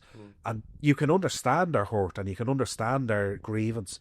I'm trying to change that. Yeah. Now, it doesn't necessarily mean that there's going to be 100% somebody involved from every league in Leinster, because that will be very, very difficult to do. I would love to do that. It might still only come down to 3 or 4 or 5 different leagues, but at least it's something. Do you know what I mean? It's an opportunity. Look, at least the fair opportunity is going to be there. Like I think you said last night, you could have, the equal quality. You're going to be able to judge them by if there's the two best teams in Wexford or two. Exactly. You're gonna pick out of there. Do you know what I mean? Or if there's the 30 best teams in Dublin, you're gonna pick out of there, and you're gonna pick fairly and gonna pick what's gonna suit. I think so. Yeah. Looking good. Best luck with that anyway, Andy. Great. We go into our With the questions, yeah. If I can find them again. Here we go. I went to me up leave with my questions phone here. down, didn't I? What? I went to leave my phone down in the car. We'd be alright with them, them, didn't we? Come here, we give it a go. Your best manager. Best manager would have to be Andy. Listen, he came in as an inexperienced manager, but he galvanised a group of players there that was probably underachieving at a bit of a crazy gag, to be honest with you. A lot of lads had their own issues, but yeah, I'd have to say Andy. Like we got our first title off our back, and listen, he wouldn't have been the most tactically astute. Now, if he's listening, he'll probably slaughter me over it, but he wouldn't. He'd be more a man manager type of person. He'd be able to get the best out of people by just speaking to them, as opposed to saying you need to be there or you need to be doing this. That's probably the best sort of manager I've worked under. So, favourite memory? Favourite memory? Probably the first league title, to be honest with you, was in the Red Cow. Now, every time I say it, there's more people at it, but there was definitely thousands. Like, there was definitely thousands at the game. I remember looking back on footage. There was 3 or 4 deep, was it? Easily the whole way around the pitch. You probably don't take it in when you're on the pitch. You're focused on getting the result, and then with the celebrations after, and you're not really paying attention. You're looking for your family or whatever. I'm looking for your mates, but that was outrageous. Like, even looking back, I don't think we had the VO at the time, but there was a bit of camera footage from I seen it. Bit of camera footage from the boardroom and pictures and stuff like that, and the crowds were unbelievable. Unbelievable. Your best club? My only club, probably if you look at it from a Leinster senior perspective, from a playing perspective, Bluebell. Listen, I have great affection for the club. I was the chairman, I was the secretary, I was a player, I did the kit, I did everything. We managed to bring them from bridesmaids to being able to get them over the line. So I've always a huge affiliation to the club, and anyone that ever talks to me always mentions Bluebell. And it's it's something that I'm quite proud of, to be honest with you, because I could have very easily stepped away from it for a number of reasons. Buff, yeah, but it's definitely a club. Like, I probably see myself maybe back there at some stage in the future, in the distant future. Hopefully, I have a long tenure as the LFA manager first. But yeah, look, it's something I'd like to do in the future. I think is probably manage the club. Best player you played with? Sean Gleeson. I don't know, probably not a household name, but he's always the first person on. Anyone who plays with Shawnee always holds him in high regard, yeah. First name on the team sheet every week. Honestly, I hope he listens to it, because I haven't spoken to him in a while. Every now and again he'll send me a little text or whatever if there's a memory on Facebook or whatever. But the best compliment I could give him was he was badly missed when he wasn't in the team. Badly missed. And that was a left full, right full, in the 6, in the 8, right wing. He would literally play anywhere for you, and he'd be the best player on the pitch. And teams focusing on Bluebell probably would never have focused. They'd probably 100%. Focus on Tony a little bit more, 100%. Or somebody else, and wouldn't know how good or what Sean does until you probably play with him and see what he does for the team. That's it, bang on the money. Like, nobody really knew, because he was so inconspicuous. He was such a quiet, barely. He enjoyed a drink, but he barely drank. Great lad, though. Great. What a bloke. Good what a bloke. and Really has that dry wit and would rip through you with an insult, but then come over and give you a hug or something. You know what I mean? But I didn't do it again 5 minutes later. Yeah. Now listen, I cannot talk. And to be honest with you, he probably didn't get as many plaudits as he should have, and he didn't play at the level he should have for a long time, because I think he was He was with Phoenix. So Phoenix for a while. I went to Phoenix for a few months. There's another football. So I was there as well, wasn't he? So he probably... He played a year at Phoenix, and then I think he went to Bluebell when Gar Cooney went. Yeah, that's right. He knew Gar very well. And Gar... But prior to that, he was with Begsbury for years. See, I wouldn't have even known that. So he would have missed out, like, probably from being loyal to Begsbury all those years. Because I think he came into us at like a fairly mature age. Yeah. I think late 20s or something, you know. Probably, yeah. But he just was unbelievable. Honestly, I have no words to describe how good he was. Do you know what I mean? And like, you know the way the likes of, I'm not comparing, by the way, but do you know the way the likes of the Crumlin lads would speak about James or Martin Kramer, that he would be in the same conversation when it came to the Bluebell lads. You know, that's the level he brought the team to. Pretty good. Hardest player you've played against?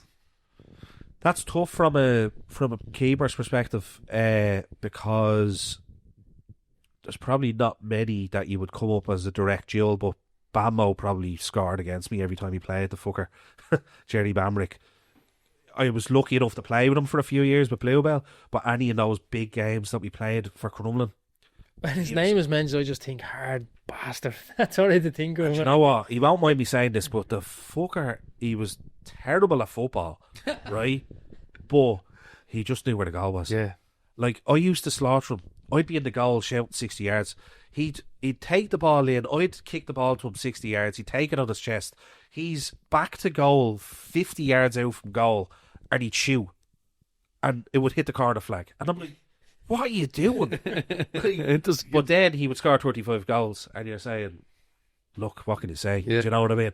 Like, if he probably didn't shoot 100 times a game, he probably wouldn't get as many goals, but you can't deny the amount of goals. I'd love to know how many he did actually get, because even when he was at Crumlin, he seemed to have 2 every week as well. Do you know what I mean? Yeah. Players that didn't fulfill their potential. That's a tough one. Probably the one that jumps out, to be honest with you, is Mark Rowney. Yeah, Mark probably, because he didn't want to. So his brother Adam had a great career away in Scotland and in England, but I actually thought Mark was head and shoulders above anyone when he wanted to be.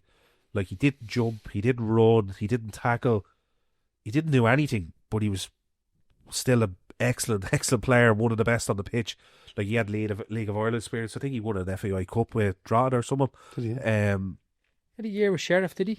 He did a year with Sheriff as well, yeah. But what a player, like, but just, he's so laid back, like, he's so laid back. You would have to drive where you don't, doesn't it? And his brother's the opposite. His brother was out training every day of the week and every hour that God gave him to make a really good career out of himself. But I think Mark could have, if he really wanted it. Another honourable mention, or dishonourable mention if you want to call it, is Jordan Keegan. Jordan was phenomenal. Jordan was unbelievable, but, you know, probably had a couple of demons that he had to deal with himself, like a lot of us do, but just couldn't manage them, because I often remember Andy would name the team, not very often, on the Thursday in training, and Jordan would be starting, and then he wouldn't turn up to the game. And Andy'd come in like a fucking bull, rubbing off the whiteboard, you know, fucking taking his name down and say, that fucker's after letting us down again. You know, but when he's on the pitch, he was just different gravy. Cutting in off that left side, Jesus, unbelievable. So we go into starting 11. Didn't miss any questions, Al, did we? I don't think so. So starting 11. You're killing me now. I'm going to have to look back on my JSP 11, I think, for that, because I'm going to miss out on people. We started 11, Mark Rooney in at right full. Sorry to cut you across, wasn't that a great JSP? Yeah, it was very good, yeah. Do you know what it goes back to then as well? Remember you were saying earlier on there, Andy, and it kind of rang a little bell in me. When it's not like the Crumlin and Bluebell derby now, it's not exploited enough, or games aren't probably exploited enough, you know, to talk about, say, players of, say, the game that's coming up. If Crumlin are playing Bluebell the weekend, I remember in the JSP. What do a podcast about? Alright, so you must be in a rush, eh? No, you know, the JSP used to do it. Used to do something, and they'd say, like, I remember being written on it, like, when I was playing with Crumlin, a match up to watch myself v Gary Seardy. Yeah, exactly. You know what I mean? Alan Barrett v Gary Seardy this weekend. This is a match up to have a little look at Very it. good, And it gives a little think something to the game. I actually think there's an area for amateur football in terms of like a hands-on journalistic approach. Yes. Podcast, match reports, Yeah. interviews. I think you would actually get a lot of views. I do think you'd get a lot And of then, yeah, as you said, this week they're first, they're second. These Yeah. players that have been out injured, he's back this week. What do you think about it? Yeah. So I think that's great. Yeah, exactly. Someone said to me before, actually, can't remember who it was. But that JSP, they done a player, AOL player of the year and all. They've done 2 players of every team. One of my mates, Kenny O'Brien, fixed it. I end up winning it. You got something in it, yeah. That's right, get all the votes for The man's like, unfortunately, they have to go with the votes there. Liam Tins at the winning it. Right, go ahead, Andy. Sorry, we were doing a new podcast. I'll throw myself in goal. Mark Rooney in at right full. Tony Keeler in at left full. Hard as nails. But literally, he's the definition of run through a brick wall. Dean Lawrence, Peter Sherlock at centre back. 2 brilliant lads and 2 excellent Did footballers. Peter Sherlock play up front a little bit as well, did he? Yeah, when I first went to Bluebell, he was like left wing of a front 3. And I said to myself, and then he went in at centre back. And I swear to God, it was like he played there all his career. I think he played up front for Crumlin. I'm sure he did. But he went in at centre back and he was excellent. Honestly, unbelievable. And like he's about 6'8", 20 stone, but not a pick on him. Like an athlete, you know. Then the famous Sean Gleeson, number 6. Rusty Carl Russell had to get him in the team, so I'll stick him in the midfield. But again, fortunately, Break that game, remember? broke his leg, unfortunately, but he was just Mr. Consistent. Again, probably someone that was underrated for his career and probably played a little bit below his level for too long, and then we got him late in his career and he was excellent. Tony said the same about him, yeah. Yeah. Gareth Cooney, one of your guests, Or a player. I just about forgive him for scoring a 35-yard blaster in Montes against me. But when he was with us, he was different gravy. Now, fairness, a leader. Didn't really do that, and I know we mentioned the 35-yarder there, but that was a once-off. Sorry, Gar. But just a real leader. Didn't do that flash, but vocal, led by example, put in a tackle, jumped into anything that mattered for the game, for the result, you know. Good, real solid team player. And him and Shawnee Gleeson were excellent in the middle of the park for us. Then I mentioned Bambo already. He has to be centre forward again, just for his ability to score goals was just frightening. Tony Griffiths and Shane Stritch. Tony, I think again probably speaks for himself. I don't know, was he on this? Yeah. Yeah, he was. Yeah, so unbelievable medal haul. But what a player! Like the way he sort of played was sort of slow and like I don't know. It sounds like I'm criticising, but like he just slowed everything down. It was like his brain was just way faster than everybody. Always had time, or else if he was getting closed down, he'd get the old big arse out and he'd defend it, you know. But brilliant. And then Shane came in as actually as a Saturday player at Bluebell and played a couple of seasons under the radar, scoring a few goals. Really young lad. When I say young, he was probably still the same age as me, I think. But and then he just came into the first team. Just came out of nowhere. Literally came out of nowhere. Came into the first team. Started number 9, and then he played the next whatever amount of seasons. Did really well. Became a junior international. Scored a lot of goals. Scored a lot of important goals for us. But had everything. Honestly, had everything. Pace, strength, power, touch. Fucking from a centre forward, Hugh David, he had it. Like probably the opposite of Bambo, but less goals. Do you know what I mean? But he did score a lot of goals as well, in fairness. But he had everything. Like he probably should have gone to League of Ireland at some stage when he was at the height of his powers. Maybe when he was in the junior international team. Was that his step, or would you say he just now got an offer? Or Again, very, very relaxed. He was very relaxed. He went to Eden Dirty. Yeah. He chased the Eden Dirty dream. I won't get into that. I might get in trouble, but no, he was at the height of his powers at that stage, and he was incredible. And I'm surprised, like there was rumours at the time. Now, obviously, Rovers weren't at their flying best, but Rovers were keeping an eye on him at the time. Yeah. And I think he might have even done a couple of sessions with him.